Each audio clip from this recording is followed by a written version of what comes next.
नाथेन मुनिनाथेन भवेयन् नाथवानहं यस्य नैकमिकं तत्त्वं हस्तामलकतां गतम्.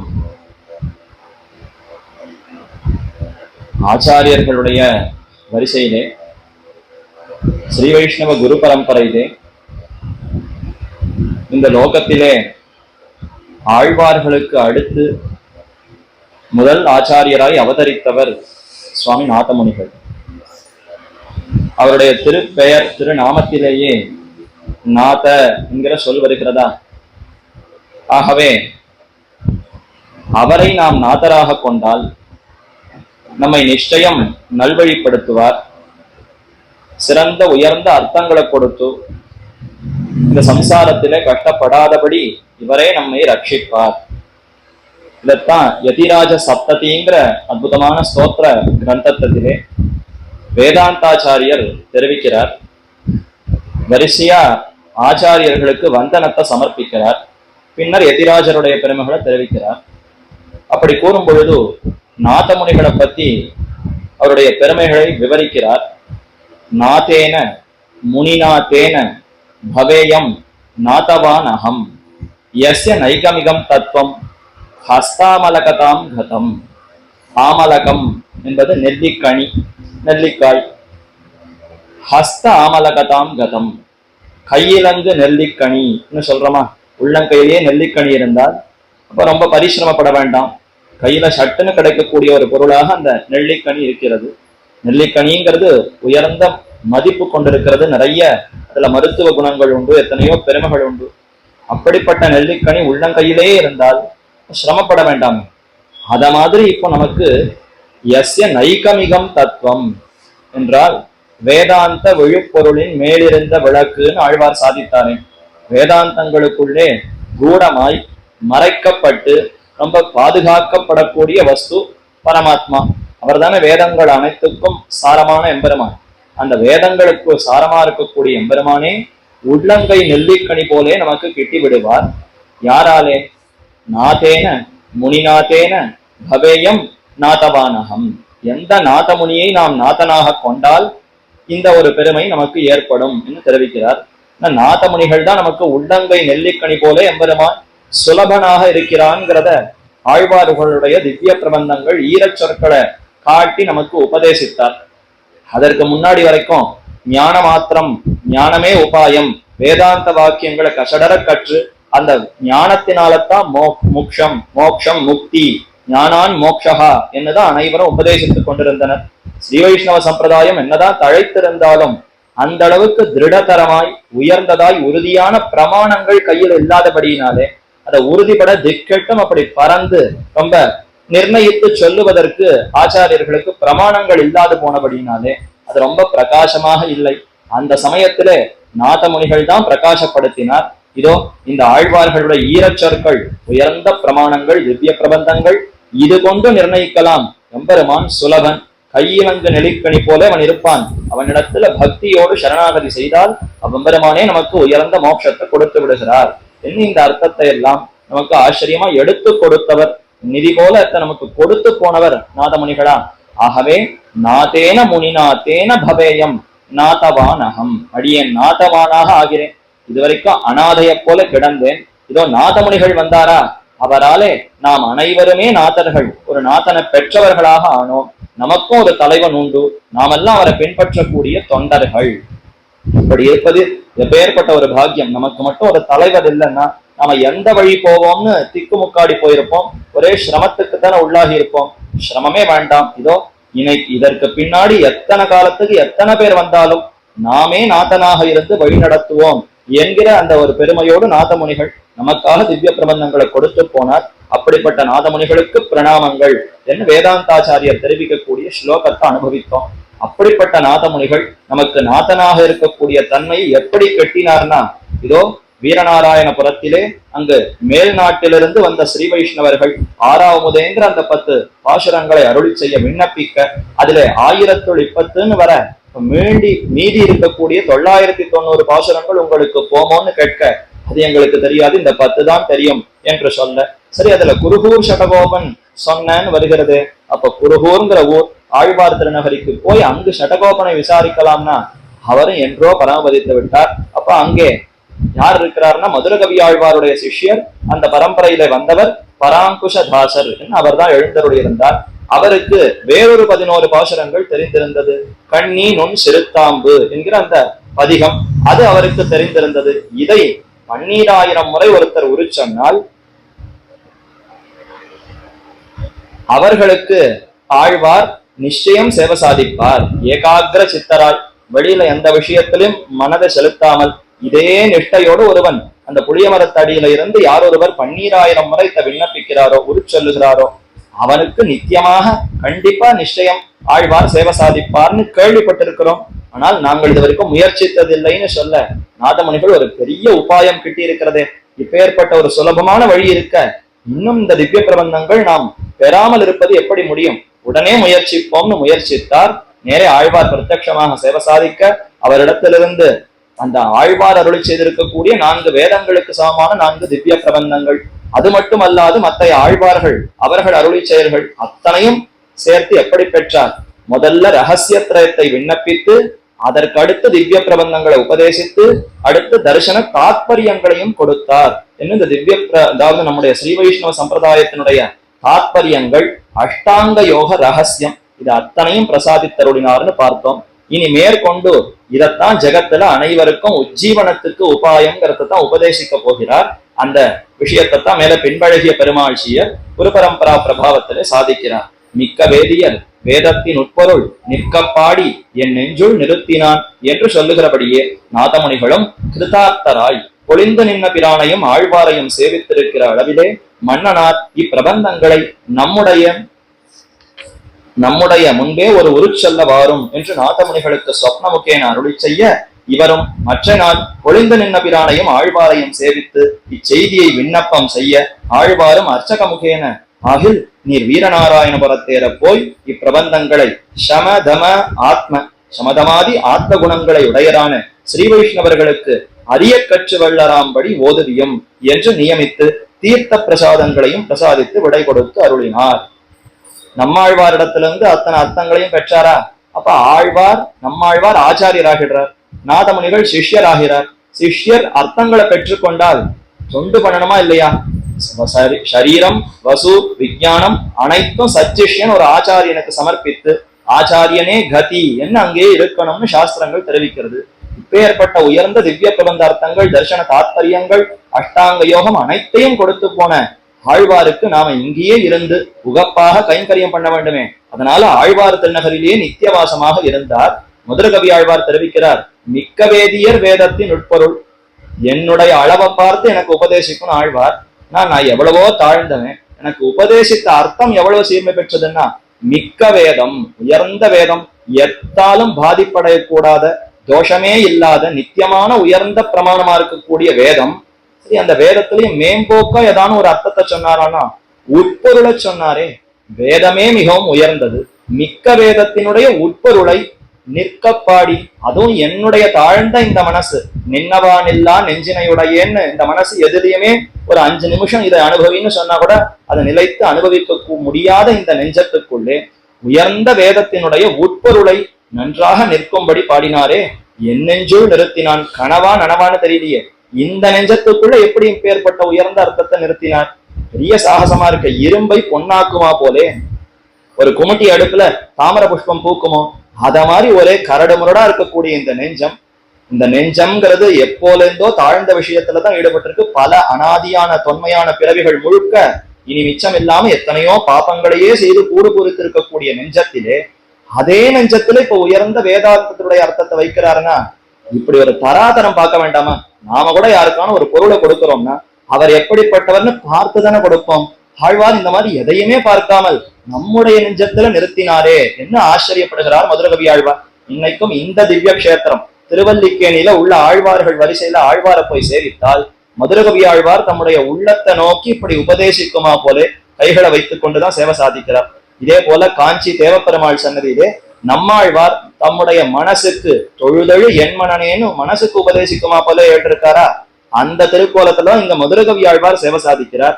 ஏன்னா இந்த பாசுரம் தான் வேதத்தின் உட்பொருள் நிற்கப்பாடி என் நெஞ்சத்துக்குள்ள நிறுத்திட்டானே, என் நெஞ்சத்துக்குள்ள நிறுத்திட்டாரே, இது எப்பேற்பட்ட சாமர்த்தியம், என்ன ஆச்சரியம், என்ன அதுல ஈடுபட்டார் என்று சொல்லுகிறபடியே நாதமுனிகளும் இவரும் அதே பாவனையில நான் எவ்வளவு தாழ்ந்தவன், எதுவுமே தெரியாமல் இருந்தேன், எனக்குள்ளேயும் இப்படி கொண்டு வந்து நிறுத்தி விட்டாரே, என்ன ஆச்சரியம், என்ன அது ஈடுபட்டவராய் கிருதார்த்தராய் இப்பதான் அவர் செய்ய வேண்டியதை செய்தவராக ஆனார்.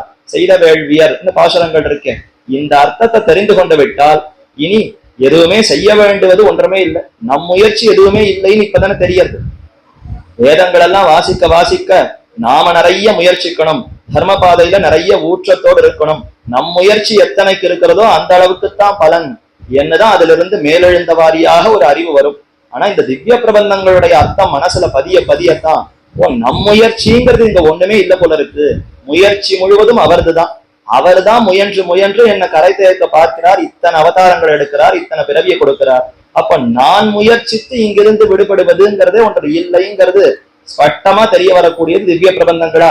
ஆகவே கிருதார்த்தராய் அப்ப இனிமே நான் செய்ய வேண்டியது, நான் முக்திக்கு போகணுங்கிறதுக்காக நான் செய்ய வேண்டியது ஒன்றுமே இல்லை. பெருமானுடைய சொத்துங்கிற ஒரு அறிவு ஏற்பட்டால் அதுவே போரும். நான் அவருடைய சொத்து, அவர் என்னை கைவிட மாட்டார், அவர் என்னை ஏற்றுக்கொள்ளுவார் என்று அந்த எண்ணம் அந்த ஞானம் ஏற்பட்டால் அவ்வளவுதான் செய்ய வேண்டும். இதற்கு மேல முக்திக்கு நான் செல்லுவதற்கு உபாயமாக செய்ய வேண்டியதுங்கிறது ஒன்றுமே இல்லையே. அதைத்தான் ஆழ்வார்கள் பாசுரங்கள் தெளிவாக நமக்கு உபதேசிக்கிறது. அப்ப செய்ய வேண்டியதை செய்தவர்களாக அத்தனை பேருமே ஆகிவிடலாம். இந்த அர்த்தத்தை புரிந்து கொண்டு விட்டால் எதுவுமே செய்ய வேண்டாம். நம்முடைய உஜ்ஜீவனத்துக்கு நம் முயற்சிங்கிறதே இல்லை, அவருடைய சொத்து நான்கிற அறிவு தான் வேண்டும். அதே சமயத்துல ஜாக்கிரதையா தொண்டுல நான் எதுவுமே செய்ய முடியாதுன்னு சொல்லவே முடியாது.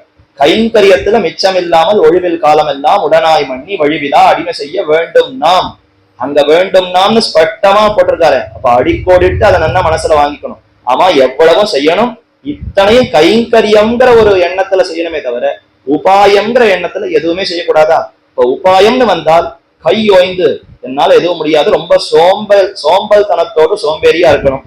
அதே கைங்கரியம் உபேயம்னு வந்தால் புருஷார்த்தம்னு பார்த்தால் மிச்சம் இல்லாமல் அனைத்தையும் செய்ய வேண்டும். இதை அறிந்தவர்கள் கிருதார்த்தராக ஆவார்கள். ஆகவே நாதமுனிகள் இதுவரைக்கும் அவர் கிருதார்த்தராக இருந்தாரான்னா சற்று அப்படி இப்படித்தான் இருந்தார். வேதங்கள் மட்டும்தான் அவருக்கு தெரிந்திருந்தது, வேதாந்தங்கள் தெரிந்திருந்தது, பிரம்மசூத்திரம், கீதை இத்தனையும் பிரவிற்த்தி மார்க்கத்திலேயே தான் மூட்டி கொண்டிருந்ததே தவிர நிவர்த்தி மார்க்கம், சரணாகதி மார்க்கம், உயர்ந்த மார்க்கம் எம்பெருமான் நிச்சயம் கொடுப்பார்ங்கிற அந்த உறுதி திவ்ய பிரபந்தங்கள் தானே கொடுத்தது. ஆகவே கிருதார்த்தராக ஆனார். பொலிந்து நின்ற பிரானையும் ஆழ்வாரையும் சேவித்திருக்கிற அளவிலே இப்போ மார்பிலே கை வைத்து உறங்க பிராப்தின்னு வந்து கொடுத்தனா, அப்ப இனிமே என்ன சேவா கைங்கரியம் அதுல தானே ஈடுபடணும். ஆகவே பொலிந்து நின்ன பிரான் கண்டீர் ஒன்னும் பொய்யில்லை போத்துமினேன்னு பாசுரமா நின்ன ஆதிப்பிரான் தன்னுடைய அந்த பரேஷத்துவம் தான் தான் பரபரன் என்பதை காட்டிக்கொண்டு நிற்கிற அந்த எம்பெருமான சேவித்து ஆழ்வாரையும் சேவித்திருக்கிற அளவிலே, சேவித்துங்கிறதுனால கைங்கரியம் செய்தாருங்கிறதையும் சேர்த்துக்கணும். சேவா என்பதனாலே கைங்கரியமும் உண்டா. அப்ப அங்க எம்பெருமானை அனுபவித்து பல்லாண்டு பாடி கைங்கரியங்கள் செய்து கொண்டிருக்கிற அளவிலே மன்னனாரும், இந்த மன்னனாருங்கிறவர் காட்டு மன்னார் கோயில் எழுந்தில் இருக்கக்கூடிய ராஜகோபால சுவாமி அழகிய மன்னனார், அந்த எம்பெருமான் அவர் இப்பிரபந்தங்களை நம்முடைய முன்பே ஒரு உருச்சொல்ல வாரும் போய் பெற்றுண்டீர் வாஸ்தவம். ஆழ்வார் திருநகரில் ஆழ்வார் உபதேசித்தார், பெரிய நிதி கிடைத்தது, உனக்கு எல்லாம் கிடைத்தது வாஸ்தவம். பெற்ற தாய்க்கு மீண்டும் கொண்டு வந்து குழந்தை சொல்லி காட்டணுமா இல்லையா? போய் பள்ளிக்கூடத்துல பரிசு வாங்கிட்டார், வாங்கிட்டு வந்த உடனே அந்த குழந்தை கொண்டு வந்து அம்மான்னு ஓடி கொண்டு வந்து காட்டணுமே. அந்த மாதிரி நம்மிடத்துல இருந்து நீர் போய்விட்டு மீண்டும் இங்க வரலன்னா எப்படி? வாரும் என்று அன்போடு அழைக்கிறார். இப்பிரபந்தங்களை நம்முடைய முன்பே ஒரு உருச்சொல்ல வாரும், நமக்கு முன்னாடி ஒரு தடவை சொல்லி காட்டும். எனக்கு எவ்வளவு ஆனந்தமா இருக்கும். நான் தான் உம்மை தயார்படுத்தி எங்கேயோ வடக்க இருந்தவம்மா அங்கிருந்து இங்க வாரும்னு அழைத்தேன். அழைத்தது மேல்கோட்டையிலிருந்து வருபவர்களை அவர்களுடைய பாசனங்களை கேட்கும்படியும் செய்தேன். அடுத்து ஆழ்வார் திருநகரி போய் ஆழ்வாரிடத்துல பெரும்படியும் செய்தேன். இத்தனையும் செய்து பலன் எனக்கு வேண்டாமா? அப்ப மீண்டும் ஒரு தடவை நம்மிடத்துக்கு வரும், வந்து இந்த திவ்ய பிரபந்தங்களை எல்லாம் ஒரு தடவை சொல்லி காட்டும். அதால நான் கேட்கிறேன்னு எம்பெருமானே ஆசைப்படுகிறார். ஒரு உருச்சொல்ல வாரும் என்று நாதமுனிகளுக்கு சொப்னமுக்கியன அருளி செய்ய பெருமாள் எப்படியெல்லாம் இவர் விஷயத்துல ஈடுபடுகிறார். வடக்க போகணும்னு பெருமாள் அங்க இழுத்தார், திரும்பி தெற்க வாரம்னு பெருமாள் இழுக்கிறார், மீண்டும் தெற்கே இருந்து ஆழ்வார் திருநகரி போங்கிறார், மீண்டும் அங்கிருந்து இங்க வாங்குறார். ஆக இப்படி ஒரே அபிமானத்தை நிறைய பெற்றிருக்கக்கூடிய ஆச்சாரியர் நாதமுனிகள் சொப்னமுக்கேன அருளை செய்ய இவரும் மற்ற நாள் பொழிந்து நின்ற பிரானையும் ஆழ்வாரையும் சேவித்து இச்செய்தியை விண்ணப்பம் செய்த இப்படி நம்முடைய பிறப்பிடம் அந்த அவதாரம் பண்ண அந்த இடத்தை எம்பெருமான் அழைக்கிறார் என்று ஆழ்வாருக்கு சொல்ல ஆழ்வாரும் சம்மதிக்கிறார். அர்ச்சகமுகேன ஆகில் நீர் வீரநாராயணபுரத்தேர போய் இப்பிரபந்தங்களை சமதம ஆத்ம குணங்கள், சமதமாதி சமம் தமம் பாஹ்ய இந்திரியங்களை அடக்கணும், உள்ளிந்திரியங்களை அடக்கணும், இது முதலான ஆத்ம குணங்கள் பரிபூர்ணமாக இருப்பவர்கள் ஸ்ரீ வைஷ்ணவர்களுக்கு உபதேசியும். இது முதலான இருக்கிற ஸ்ரீ வைஷ்ணவர்களுக்கு உபதேசிக்கணுமா? அப்ப வெறும பேரளவுக்கு நானும் திருமண் காப்பிட்டுட்டேன் ஸ்ரீ வைஷ்ணவன் வருபவர்களை உபதேசிக்க கூடாதான்னா, அந்த காலம் இன்னும் எம்பெருமானார் காலம் வரலையே, அதுக்கு முன்னாடி இருக்கக்கூடிய நாதமுனிகள் காலம் இப்ப 823வது வருஷத்துலதான் அவதரித்தார்னு பார்த்தோம். இப்போ 9ஆம் நூற்றாண்டு அந்த காலத்திலே சற்று கெடுபடியாகத்தான் எல்லாருக்குமாக எல்லா விஷயத்தையும் கொடுத்தால் மதிப்பு தெரியாது. அதனால இந்த மதிப்பு கௌரவம் தெரிந்தவர்கள் அவர்கள் யாருன்னா ஆத்ம குணங்கள் கைவந்தவர்கள். அப்படிப்பட்டவர்களுக்கு இந்த ஸ்ரீ வைஷ்ணவர்களுக்கு அரிய கற்று வல்லராம்படி ஓதுவியும், திருவாயுமொழியில சொன்ன மாதிரி அரிய கற்று வல்லார் வைட்டனவர் ஆழ்கடல் ஞாலத்துள்ளே என்ன அவர்களுக்கு நன்றாக அவர்கள் எவ்வளவுக்கு எவ்வளவு அறிந்து இதனால ஒரு சிறப்பு ஒரு பெருமையை அடைய முடியுமோ அந்த அளவுக்கு நீர் ஓதுவிக்க வேண்டும் என்று நியமித்து தீர்த்த பிரசாதங்களையும் பிரசாதித்து விடை கொடுத்து அருளினார். நாதமுனிகளுக்கு விடை கொடுத்தருளினார் ஆழ்வார். நாதமுனிகளும் மீண்டும் வீரநாராயணபுரத்தேர எழுந்தருளும் போது இதே மாதிரிதான் வடதிசையிலிருந்து வீரநாராயணபுரத்துக்கு வரும் பொழுது பல திவ்யதேசங்களை சேவித்துக் கொண்டு வந்தார்னு பார்த்தோம். அந்த சமயத்துல பாசுரங்கள் கையில இல்லை. ஏன்னா இங்க வந்த பிற்பாடுதான் ஆழ்வார் திருநகரி போய் பாசுரங்களை பெற்றிருக்கிறார். இப்ப ஆழ்வார் திருநகரிலிருந்து மீண்டும் தம்முடைய திவ்ய கஷேத்திரத்துக்கு போகிற சமயத்திலே திவ்ய திருப்பதிகள் அந்த திருப்பதிகள் எல்லாம் சேவிக்கிறார். அந்தந்த திருப்பதி வைபவமான திவ்ய பிரபந்தங்களையும் அனுசந்தானம் பண்ணி கொண்டு, இது எப்பேற்பட்ட ஒரு பாக்கியம் அனுபவம். முதல்ல சேவித்திருக்கக்கூடிய அனுபவமே வேறு. இப்ப நாதமுனிகள் போய் அனுபவிக்கக்கூடிய அந்த அனுபவம்ங்கிறதே இன்னும் ரசமாக இருக்குமே. அந்தந்த கஷேத்திரத்துக்குன்னு ஆழ்வார்கள் அருளை செய்திருக்கக்கூடிய ஈரச் சொற்கள் பாசுரங்களையும் சேர்த்து அனுசந்தானம் பண்ணி கொண்டு சேவித்து மீண்டும் வீரநாராயணபுரத்தேர வந்து புகுந்து மன்னனாரை திருவடி தொழுது நின்று தம்மை ஆழ்வார் விசேஷ கடாட்சம் பண்ணி திவ்ய பிரபந்தங்களையும் பிரசாதித்தருளின செய்தியை மன்னனாருக்கு விண்ணப்பம் செய்ய மன்னனாரும் மிகவும் உகப்புடனே சொப்னமுகேன ஒரு இவருடனே அருளி செய்து. ஆக முதல்ல ஆழ்வார் உபதேசித்து விட்டார், அர்த்தங்களை பெற்றார். இங்க மீண்டும் வீரநாராயணபுரத்துக்கு வந்தார். வந்து ஆழ்வார் நம்ம இப்படி விசேஷ கடாட்சம் பண்ணார், உம்ம அனுகிரகம் தான், நீர் அனுகிரகித்து இங்க கூப்பிட்டீரோ என்று ஆழ்வார் நமக்கு இப்பேற்பட்ட உயர்ந்த அந்த பாசுரங்களை எல்லாம் கொடுத்தருளினார் என்ன அந்த செய்தியை விண்ணப்பம் செய்ய மீண்டும் மன்னனார் ஓரூரு இவரோடு சொல்றாராம். இவருடனே அருளி செய்து, ஓரூரு இவருடனே அருளி செய்துன்னா இவர் ஒரு உரு சொல்றார், அவர் ஒரு உரு சொல்றார். சந்தை சொல்ற மாதிரி இந்த பாசுரங்களை மீண்டும் பெருமானும் நாதமுனிகளும் ஒரு தடவை சொல்லியிருக்கா. பெருமாளே இதை கத்துக்கணும்னு ஆசைப்படுறார். இப்ப நாம எவ்வளவு ஆர்வம் காட்டணும். இத்தனைக்கும் தியானாய் தன்னை தான் பாடின்னு தான் ஆழ்வார் வாக்கிலிருந்தே இந்த பாசுரங்களை வெளிப்படுத்தியிருக்கிறார்.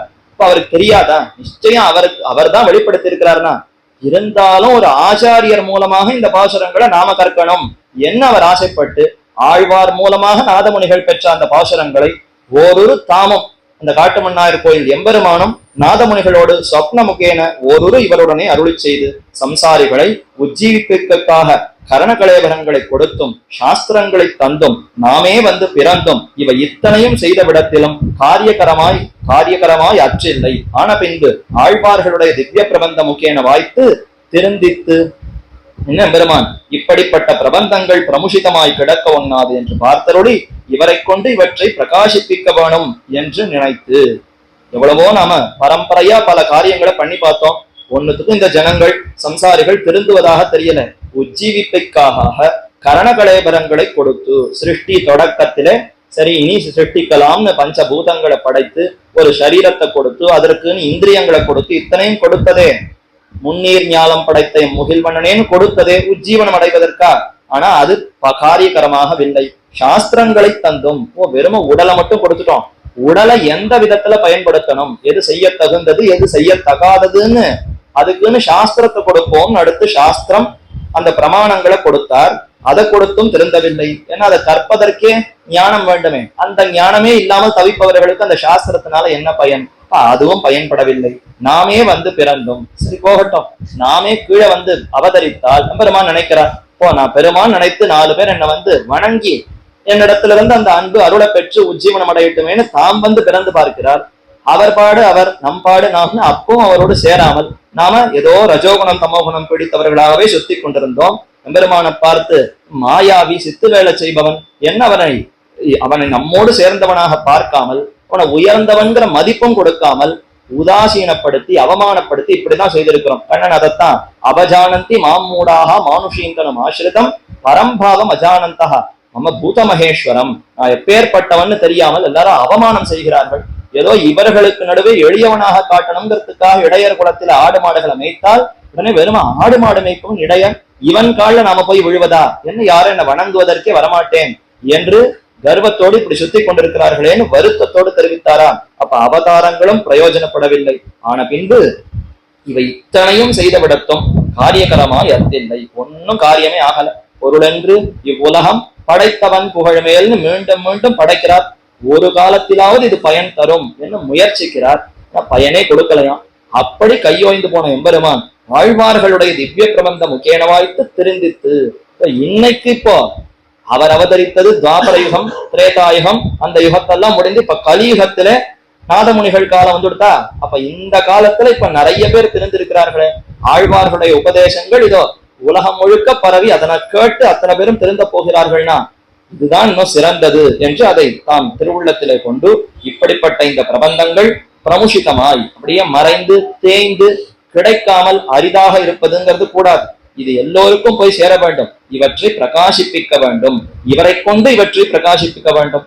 யார் ஒருத்தர் இதை வேண்டும்னு முயற்சித்து ஆசையோடு பெற்றிருக்கிறாரோ அப்ப அவருக்கு தான் இதனுடைய அருமை பெருமை தெரியும், மற்றவர்களுக்கு தெரியாது. இவரை கொண்டே இதனுடைய பெருமையை உலகத்துல பிரகாசிக்க செய்வோம் என்று நினைத்து பெருமாள் விண்ணப்பிக்கிறார், அருளுகிறார். நீர் இவற்றை இயலும் இசையுமாக்கும் என்று ஆணையிடுகிறார். அர்ச்சக முகேன நியமித்தருள. இயலும் இசையும் ஆக்கும், இயற்பா இசைப்பா என்ன இதுல பகுதிகள் இருக்கா. 4000 திவ்ய பிரபந்தங்கள் ஆழ்வார்களுடைய அருளி செயல்கள். 1000, 2000, 3000, 4000. இதுல இயற்பாங்கிற வகுப்பு திருவந்தாதி பாசுரங்களாக இருக்கும்.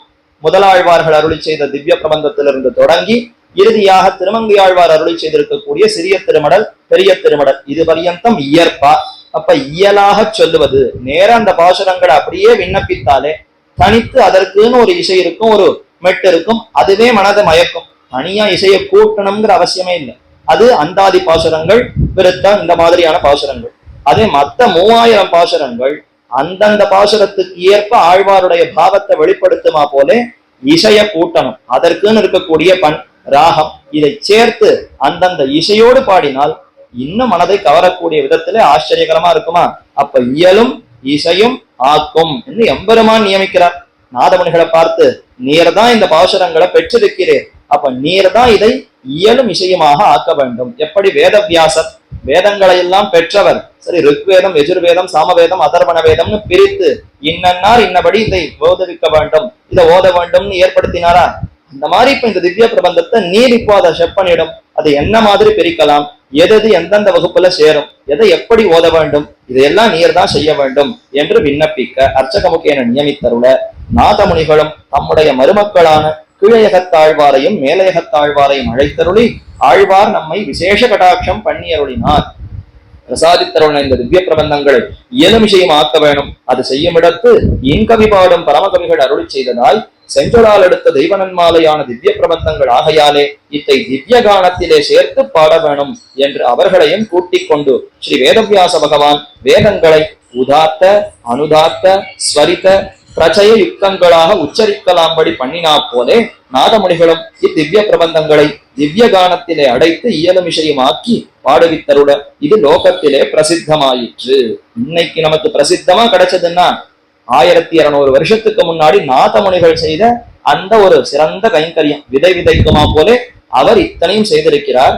மருமக்கள் நாதமுனிகளுக்குன்னு 2 மருமகன்கள், கீழையகத்தாழ்வார் மேலையகத்தாழ்வார்னு இருவரையும் கூட்டிக் கொண்டு அவர்களோடு சேர்ந்துதான் இந்த கைங்கரியத்தை செய்திருக்கிறார். அவரிடத்துல தெரிவிக்கிறார், ஆழ்வார் நம்மை விசேஷ கடாட்சம் பண்ணி அருளினார். அவர் பிரசாதித்தருள்ள இந்த திவ்ய பிரபந்தங்களை ஈரமாக இசையமாக ஆக்க வேணும்னு இப்ப நியமனம் நமக்கு எம்பெருமான் சாதித்திருக்கிறார். அது செய்யும் இடத்து எப்படி பண்ணணும், இன்கவி பாடும் பரம கவிகள் என்ன ஆழ்வார்கள், இனிய கவிகளை பாடக்கூடிய உயர்ந்த கவிகள், சாமானிய கவிகள் இல்ல, லோகத்துல இருக்கக்கூடிய மனுஷியர்கள், மன்னர்கள், அரசர்கள், இயற்கை அழகு இதையெல்லாம் பாடுபவர்கள் சாமானிய கவிகள். பரமாத்மா எம்பெருமானையே திகைக்க வைக்கக்கூடிய அளவுக்கு கவி பாடுகிறார்னா பரம கவிகள் அல்லவா? அப்ப உயர்ந்த கவிகள் அருள் செய்திருக்கக்கூடியதாய் செஞ்சொலால் எடுத்த தெய்வனன் மாலையான திவ்ய பிரபந்தங்கள். செஞ்சொல் சொற்கள் பணி செய்கின்ற 1000 இதற்கு பெருமையா? சாமானியப்பட்ட கவிகள் என்னென்ன சொல்ல எப்படி அடுக்கினால் எவ்வளவு அழகா இனிமையா இந்த காப்பியம் வரும், எப்படி இந்த பாசனம் இருக்கும்னு பார்த்து சொற்களை அடுக்கணும். ஆனா ஆழ்வார்களுக்கு அந்த தேவையே இல்லை. சொற்கள் பணி செய்யக்கூடிய அற்புதமான திவ்ய பிரபந்தமா, சொற்கள் எல்லாம் அப்படியே ஆழ்வாருக்கு முன்னாடி வந்து என்ன எடுத்துக்கோ என்ன எடுத்துக்கோன்னு தாங்களே வந்து அடிமை செய்வதற்கு காத்து கொண்டிருக்குமா. இவர் வாய் வழியாக புறப்பட்டு வந்தால்தான் நமக்கு பெருமை. என்ன அந்த மொழியில இருக்கக்கூடிய சொற்களே வந்து கைங்கரியம் தொண்டு செய்யக்கூடிய அளவுக்கு திவ்ய பிரபந்தங்களுக்கு ஏற்றம், ஆழ்வார்களுக்கு ஏற்றமா? ஆக செஞ்சொலால் எடுத்த தெய்வ நன்மாலை. இந்த பாசுரங்கள் எல்லாம் ஒவ்வொன்றும் மாலை.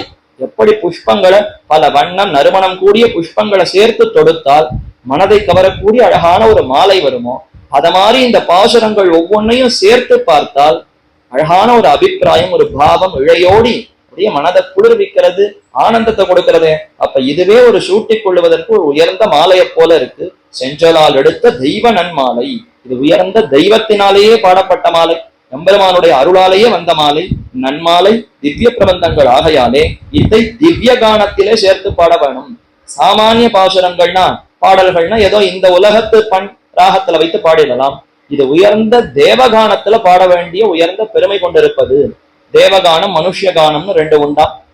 இப்ப நமக்கு சாமான்யமா இந்த கான சாஸ்திரம், இந்த காந்தர்வ வேதம் இதெல்லாம் சொல்லக்கூடிய அந்த ராகம் இதெல்லாம் மனுஷ கானத்துக்கு சேர்ந்து மனுஷர்களாலே அறிந்து பாடக்கூடிய இந்த இசை, இந்த ராகங்கள். ஆனா தேவலோகத்துல இருக்கக்கூடிய அவர்களுக்குன்னு தனி ஒரு சாஸ்திரமே இருக்கு, கான சாஸ்திரம் இருக்கு. அவர்கள் பாடக்கூடிய அந்த ராகங்களோ அந்த இசையோ அதெல்லாம் இன்னும் உயர்ந்ததாக இருக்கும். அது நமக்கு புரியாது. ஆனா நம்முடையது அவர்களுக்கு புரியும். அவர்கள் நம்ம விட உயர்ந்த நிலையில இருக்கார்கள். ஆகவே அவர்களுடையது நமக்கு புரியாதா?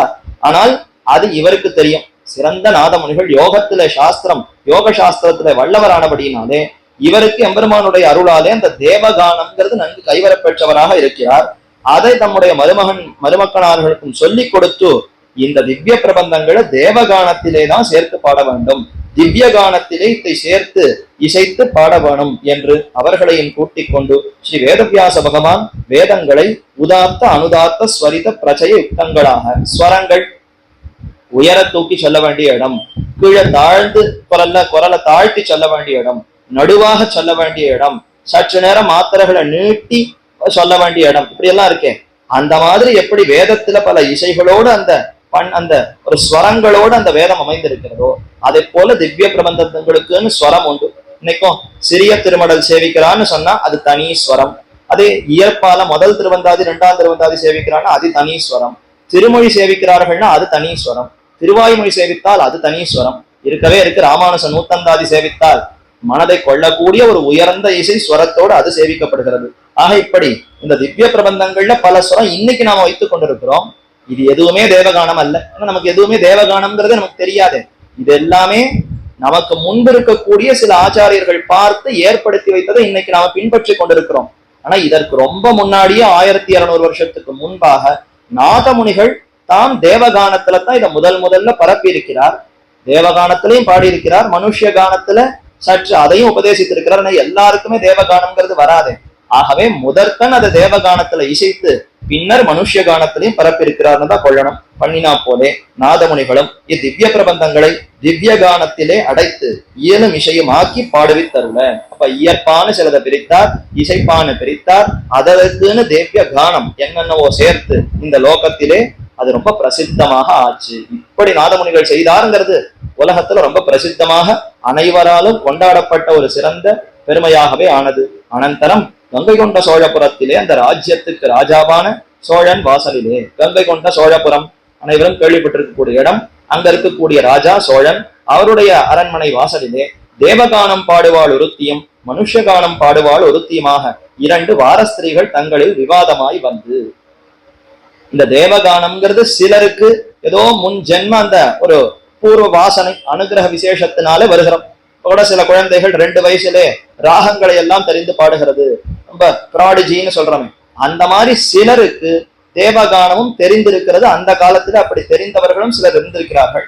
அதுல ஒரு ஸ்திரீ, ஒரு பெண், அவளுக்கு தேவகானம் தெரியும், நன்னு தேவகானத்துல பாடக்கூடியவள். ஆனா அவளுக்கு தேவகானம் தெரியும், அவ பாடுற தேவகானங்கிறது மத்தையோருக்கு தெரியணுமே, வேற யாருக்குமே அது தெரியாமல் அவள் ஒருத்திக்கு மட்டும் தெரிந்திருந்தால் அவளுடைய பெருமை உலகத்துல தெரியாதா? அப்படித்தான் இந்த இடத்துல ஆயிடுத்து. மனுஷகானம் பாடுவாள் ஒருத்தியும் தேவகானம் பாடுவாள் ஒருத்தியும் இரண்டு வாரஸ்திரிகள் தங்களில் விவாதமாய் வந்து, நான் பாடுறது தேவகானம்னு ஒருத்தி சொல்றா, இன்னொருத்தி மனுஷகானம் பாடுறவோ இது என்ன ஒண்ணுமே புரியலையே, நான் பாடுறதுதான் மனுஷகானம், எவ்வளவு நன்னா இருக்கு, எல்லோருக்கும் புரியுமா போல இது இருக்கே, இதுதான் இன்னும் உயர்ந்தது. நீ யார வேணாலும் கேட்டுப்பாரு, மனுஷகானம்னு இதை கண்டிப்பா சொல்லிடுவா. ஆனா நீ பாடுற தேவகானமான்னு யாரையானு கேட்டு சொல்லு, யாரும் உன் பக்கம் பேச மாட்டான்னு இப்படி ஒரே விவாதமாக ஆகிவிட்டது. சரி, இதற்கு முடிவு என்ன பண்ணா, போய் அரசனிடத்துல கேட்கலாம் என்று ராஜ சன்னதியிலே வித்வான்களை திரட்டி பாட, வித்வான்கள் எல்லாம் கூட்டி அமர்த்தி, இதோ 2 பேரும் பாடுவோம், இது தேவகானம் தான் நிரூபிப்பதற்கு இதுதான் வாய்ப்பு என்று இருவருமாக சேர்ந்து ராஜாவினுடைய சன்னதி அவருக்கு முன்பு போய் ராஜாவும் அங்குள்ள வித்வான்களும் மனுஷகானம் பண்ணுகிறவளை கொண்டாடி அவளுக்கு மணியும் மாலையும் தியாகமும் கொடுத்து போக விட்டு அனைத்தையும் கொடுக்கிறா. மனுஷகானம் பாடுறது ரொம்ப நன்னா இருக்கே, ஏன்னா அதுதான் எல்லாருக்கும் தெரியும், தேவகானம் இது வரைக்கும் யாருக்கும் தெரியவே தெரியாது. அப்ப தெரியாத ஒன்றுக்கு மதிப்பு இல்லையா, தெரிந்ததுக்கு மதிப்பு கொடுத்து ராஜாவும் கொண்டாடி நன்னா பாடுறாளேவோ என்ன அவளுக்கு வேண்டி அந்த சன்மானங்கள் மாலை முத்து எல்லாத்தையும் கொடுத்து போக விட்டு தேவகானம் பாடியவளை அனாதரித்து தள்ளிவிட, இது ஏதோ பொய் சொல்றா, அவளுக்கு சரியா பாட்டே தெரியல போல இருக்குன்னு அனாதரித்து அவள் பேர்ல ஒன்னும் ஆதரம் காட்டாமல் அதையும் கொடுக்காமல் அவளை அனுப்பிவிட, அவளும் தான் பாடுகிற கானம் தேவதைகள் அறியும் இத்தனை என்று தேவாலயங்கள் தோறும் புக்கு பாடிக்கொண்டு, நான் தப்பு பண்ணிட்டேன், தேவகானத்தை தேவர்களுக்கு முன்னாடி பாடணும், தெய்வத்துக்கு முன்னாடி பாடணும், சாமானிய மனுஷர்களுக்கு முன்னாடி பாடினா எப்படி தெரியும், அதுதான் நான் பண்ணின தப்பு, இவர்களுக்கு தெரியாது, தேவதைகளே அறியும் இத்தனை, தேவாலயங்களா போவோம், பெருமாள் எழுந்தில் இருக்கக்கூடிய சன்னதிகளுக்கா போய் பாடுவோம் என்று ஒவ்வொரு சன்னதியாக போய் பாடுகிறாள். புக்கு பாடிக்கொண்டு வந்து மன்னனார் கோயிலே அவர் திருமுன்பே பாட, வீரநாராயணபுரம் காட்டு மன்னார் அந்த எம்பெருமானுக்கு முன்னே வந்து அங்கு திருமுன்பே பாட, நாதமுனிகளும் அதை கேட்டு உகந்து கொண்டாடி, அங்கதான் இவருக்கு தெரியுமே, அவருக்கு உடனே அப்படியே ஆச்சரியம் ஆயிடுச்சு, யார் இது சாமானிய பெண் இந்த கோவில்ல வந்து இப்படி தேவகானத்துல பாடுகிறாளே, இதுவரைக்கும் நமக்கும் கீழையகத்தாழ்வார் மேலையகத்தாழ்வார் நம்ம 3 பேருக்கு தான் இது தெரியும், இப்ப மற்றொருத்தி இங்க வந்து தேவகானம் பாடுகிறாள்னா ஏதோ சிறந்த பெருமை அவளுக்கு இடத்துல இருக்கு, அவளுக்கு ஏதோ அனுகிரகம் இருக்கு என்ன அதை பார்த்து கொண்டாடி, அதை கேட்டு உகந்து கொண்டாடி அவளுக்கு மன்னனாருடைய தீர்த்த பிரசாதங்கள், தீர்த்த பிரசாதமும் திருப்பரியட்டமும் பிரசாதிப்பித்தருட ரொம்ப கொண்டாடியம்மா, பெருமானுக்கு மிகுந்த சந்தோஷத்தை ஏற்படுத்தியிருக்கிறாய், உயர்ந்த தேவகானத்துல பாடியிருக்க, தீர்த்தம் பிரசாதம் மாலை இத்தனையும் வாங்கிக்கொள் பெற்றுக்கொள் என்று கொடுத்தருட, அவளும் இவரை தண்டனிட்டு போய் இந்த ராஜாவுடன் நான் பாடுகிற தேவகானம் அறிவாராய், ஆனா அவளுக்கு மனசுல இன்னும் குறுகுறுத்துட்டே இருக்கேன், ராஜாவுக்கு முன்னாடி எப்படியாவது இதை நிரூபிக்கணும், அது செய்வதற்கு தான் ஒவ்வொரு தேவாலயமா போய் இதை தெரிந்தவா உண்டான்னு பார்க்கிறா. இதோ இப்ப இவர் கிடைத்து விட்டார், இவரை கொண்டு எப்படியாவது நாம பாடுற தேவகானம் தான் நிரூபித்து விடணும், இது தேவகானத்துக்கு இருக்கிற பெருமையை இவர் மூலமாக வெளியிடணும், இவருடைய பெருமை உலகத்துல வெளியிடப்பட வேண்டும் என்ன எம்பெருமானுடைய சங்கல்பம் எல்லாம் சேர்ந்து இப்ப இவள் தெரிவிக்கிறாள், இந்த ராஜாவுடன் நான் பாடுகிற தேவகானம் அறிவாராய், நாதமுனிகள் என்னும் திருநாமம் உடையார் ஒருவர் வீரநாராயணபுரத்தில் மன்னனார் கோயிலே இருக்கிறாய், இங்க நாதமுனிகளை தண்டனிட்டு நேர விடுவிடுவிடுன்னு கங்கை கொண்ட சோழபுரம் போய் ராஜாவின் இடத்துல உடனே செய்தி அறிவித்து, இதோ வீரநாராயணபுரத்தில் நாதமுனிகள்ங்கிற ஆச்சாரியர் இருக்கார், அவருக்கு தேவகானம் நன்னா தெரியும், அவரை அழைத்து நீர் விசாரியும், நான் பாடுறது தேவகானமா இல்லையா என்ன அவரை அழைத்து நீர் கேட்க வேண்டும் என்று சொல்ல, நாதமுனிகளை எழுந்தருள வேணும் என்று அழைத்து விட, உடனே ஒரு ஓலச்சவடியில நாதமுனிகள் இதோ இந்த அரசன் இங்கு அழைக்கிறேன் நீர் எழுந்தருள வேணும்னு அழைத்து விட, இவரும் திருவாய்மொழி முதலான திவ்ய பிரபந்தங்களை திவ்ய கானத்தில் அடைத்தோம், நாட்டார் இதன் வைபவம் அறியார்கள், இத்தை நாம் அறிவிக்க வேணும் என்று திருவுள்ளம் பற்றி ராஜகோஷ்டி ஏற எழுந்தருள. இவரும் பார்த்தா இது ஒரு நல்ல வாய்ப்பு தானே, ராஜாவுக்கு முன்னாடி போய் இந்த தேவகானத்துல நாம பாடியிருக்கக்கூடிய திவ்ய பிரபந்தங்களுடைய பெருமையை கூட இதன் மூலமா வெளியிட்டுடலாம், அப்ப தேவகானத்துக்கு இருக்கக்கூடிய பெருமையும் தெரியும், திவ்ய பிரபந்தங்களுக்கு உண்டான ஏற்றமும் புரியும், இதன் மூலமாகவே உலகத்தாருக்கு இதை நிரூபித்து விடலாம் என்று திருவாய்மொழி முதலான திவ்ய பிரபந்தங்களை திவ்ய கானத்திலே அடைத்தோம், நாட்டார் இதன் வைபவம் அறியார்கள், உலகத்தவர்கள் இதனுடைய பெருமை தெரியாது, இதன் மூலமாக இப்ப இத்தை நாம் அறிவிக்க வேணும் என்று திருவுள்ளம் பற்றி ராஜகோஷ்டியேற எழுந்தருட, ராஜாவும் எழுந்திருந்து தண்டன் சமர்ப்பித்து ஆசனமிட, ராஜ சபைக்கு போகிறார், ராஜா எழுந்திருக்கிறார், தண்டன் சமர்ப்பித்து ஆசனமிட்டு இவரும் எழுந்தருளிருந்து ஆசீர்வதிக்க, ராஜாவும் அத்தியாதரத்துடனே இவள் பாடுகிற தேவகானம் தேவரீர் அறிவீரோ, இவள் தேவகானம் தான் பாடுகிறாள்னு உமக்கு எப்படி தெரியும், உமக்கு தேவகானம் தெரியுமா என்று கேட்க, அதற்கு அவர் தெரிவிக்கிறார், இவரும் மனுஷகானம் பாடுகிறவளையும் தேவகானம் பாடுகிறவளையும் பாடச் சொல்லி கேட்டருளி ராஜாவை குறித்து, இவள் பாடுகிற மனுஷகானம் உங்களுக்கு தெரியும், இவள் பாடுகிற தேவகானம் தேவர்களுக்கு தெரியும், அது போக்கி உங்களுக்கு தெரியாது என்ன. ரெண்டு பேரையும் பாட சொன்னா. பாட சொன்னதை கேட்ட உடனே, இது மனுஷகானம் உங்க எல்லாருக்குமே நன்னா தெரியும் இந்த இசை, தேவகானம் தேவதைகளுக்கு தெரியும் அத்தனை போக்கி உங்களுக்கு தெரியாது என்ன. உடனே ராஜா, தேவரீர் அறியும் என்னும் நாங்கள் அறியும்படி எங்கனே, என்ன இருக்கு, இது மனுஷகானம் இது தேவகானம், ஆனா உமக்கு தேவகானம் தெரியுங்கிறத நாங்க எப்படி நம்புறது, அப்படி நம்பிக்கை ஏற்படுமா போல நீ ஏதாவது செய்ய வேணும் என்று நிர்பந்திக்க, 40-100 தாளத்தை சேர ஒற்ற சொல்லி, இது இத்தனை எடை இது இத்தனை எடை என்று நாதமுனிகள் அருளி செய்ய, 40 வித்வான்களை கூட்டணும். அவ அத்தனை பேரும் கையில பெரிய 100 எடை கொண்டிருக்கக்கூடிய, அதாவது 100 தாளத்தை, 100 கைத்தாளம், 40 பேர் ஒவ்வொருத்தரும் கையில அந்த தாளங்களை வைத்துக் கொண்டு இசைக்க வேண்டும். 40-100 40-100னா 400 தாளமாக இருக்கலாம். அப்படி 400 பேர் 400 தாளத்தை கையில வைத்துக் கொண்டு சேர ஒற்ற சொல்லி, ஒவ்வொருத்தரும் ஒரே சமயத்துல கையில தாளத்தை கொண்டு இசைக்க வேண்டும். அப்படி இசை எழும்புற சமயத்துல ஒவ்வொன்னத்தையும் நான் கேட்டு, இந்த தாளம் இவ்வளவு எடை, இந்த தாளம் இவ்வளவு எடைன்னு ஒவ்வொரு தாளத்தினுடைய அந்த எடை கணம் அதை நான் சொல்லுகிறேன்னு அவர் தெரிவிக்கிறாராம். அந்த ஓசையை வைத்துக் கொண்டே அந்த தாளம்ங்கிறது இவ்வளவு கனமாக இருக்கும், இன்னளவு எடை கொண்டதாக இருக்கும், என்னத்தை நான் தெரிவிக்கிறேன் என்று நாதமுனிகள் அருளி செய்ய, அவற்றை ராஜாவும் தனித்தனியே நிறுத்து சோதித்து பார்க்க, அவை எல்லாமும் முந்திர ஏறாமல் குறையாமல் இருந்தபடியை கண்டு மிகவும் ஆச்சரியப்பட்டு, ஒரே சமயத்துல அத்தனை பேரும் தாளம் வாசிக்கிறார். ஒவ்வொரு தாளமும் இன்ன எடைன்னு சொன்ன உடனே அதை எடுத்து துலாக்கோல்ல வச்சு பார்த்தால் சிறுமுறி மேல ஏறல குறையல அதே அளவு எடை இருந்ததான். ஓ, இப்பேற்பட்ட அந்த தாளத்தினுடைய ஓசையை வைத்தே அது இன்ன கணம் இந்த எடைன்னு சொல்லக்கூடியவருக்கு நிச்சயம் தேவகானம் தெரிந்துதான் இருக்கும், இதுல சந்தேகமே இல்லைன்னு அப்பதான் ராஜாவுக்கு அதுல நம்பிக்கை ஏற்பட்டது.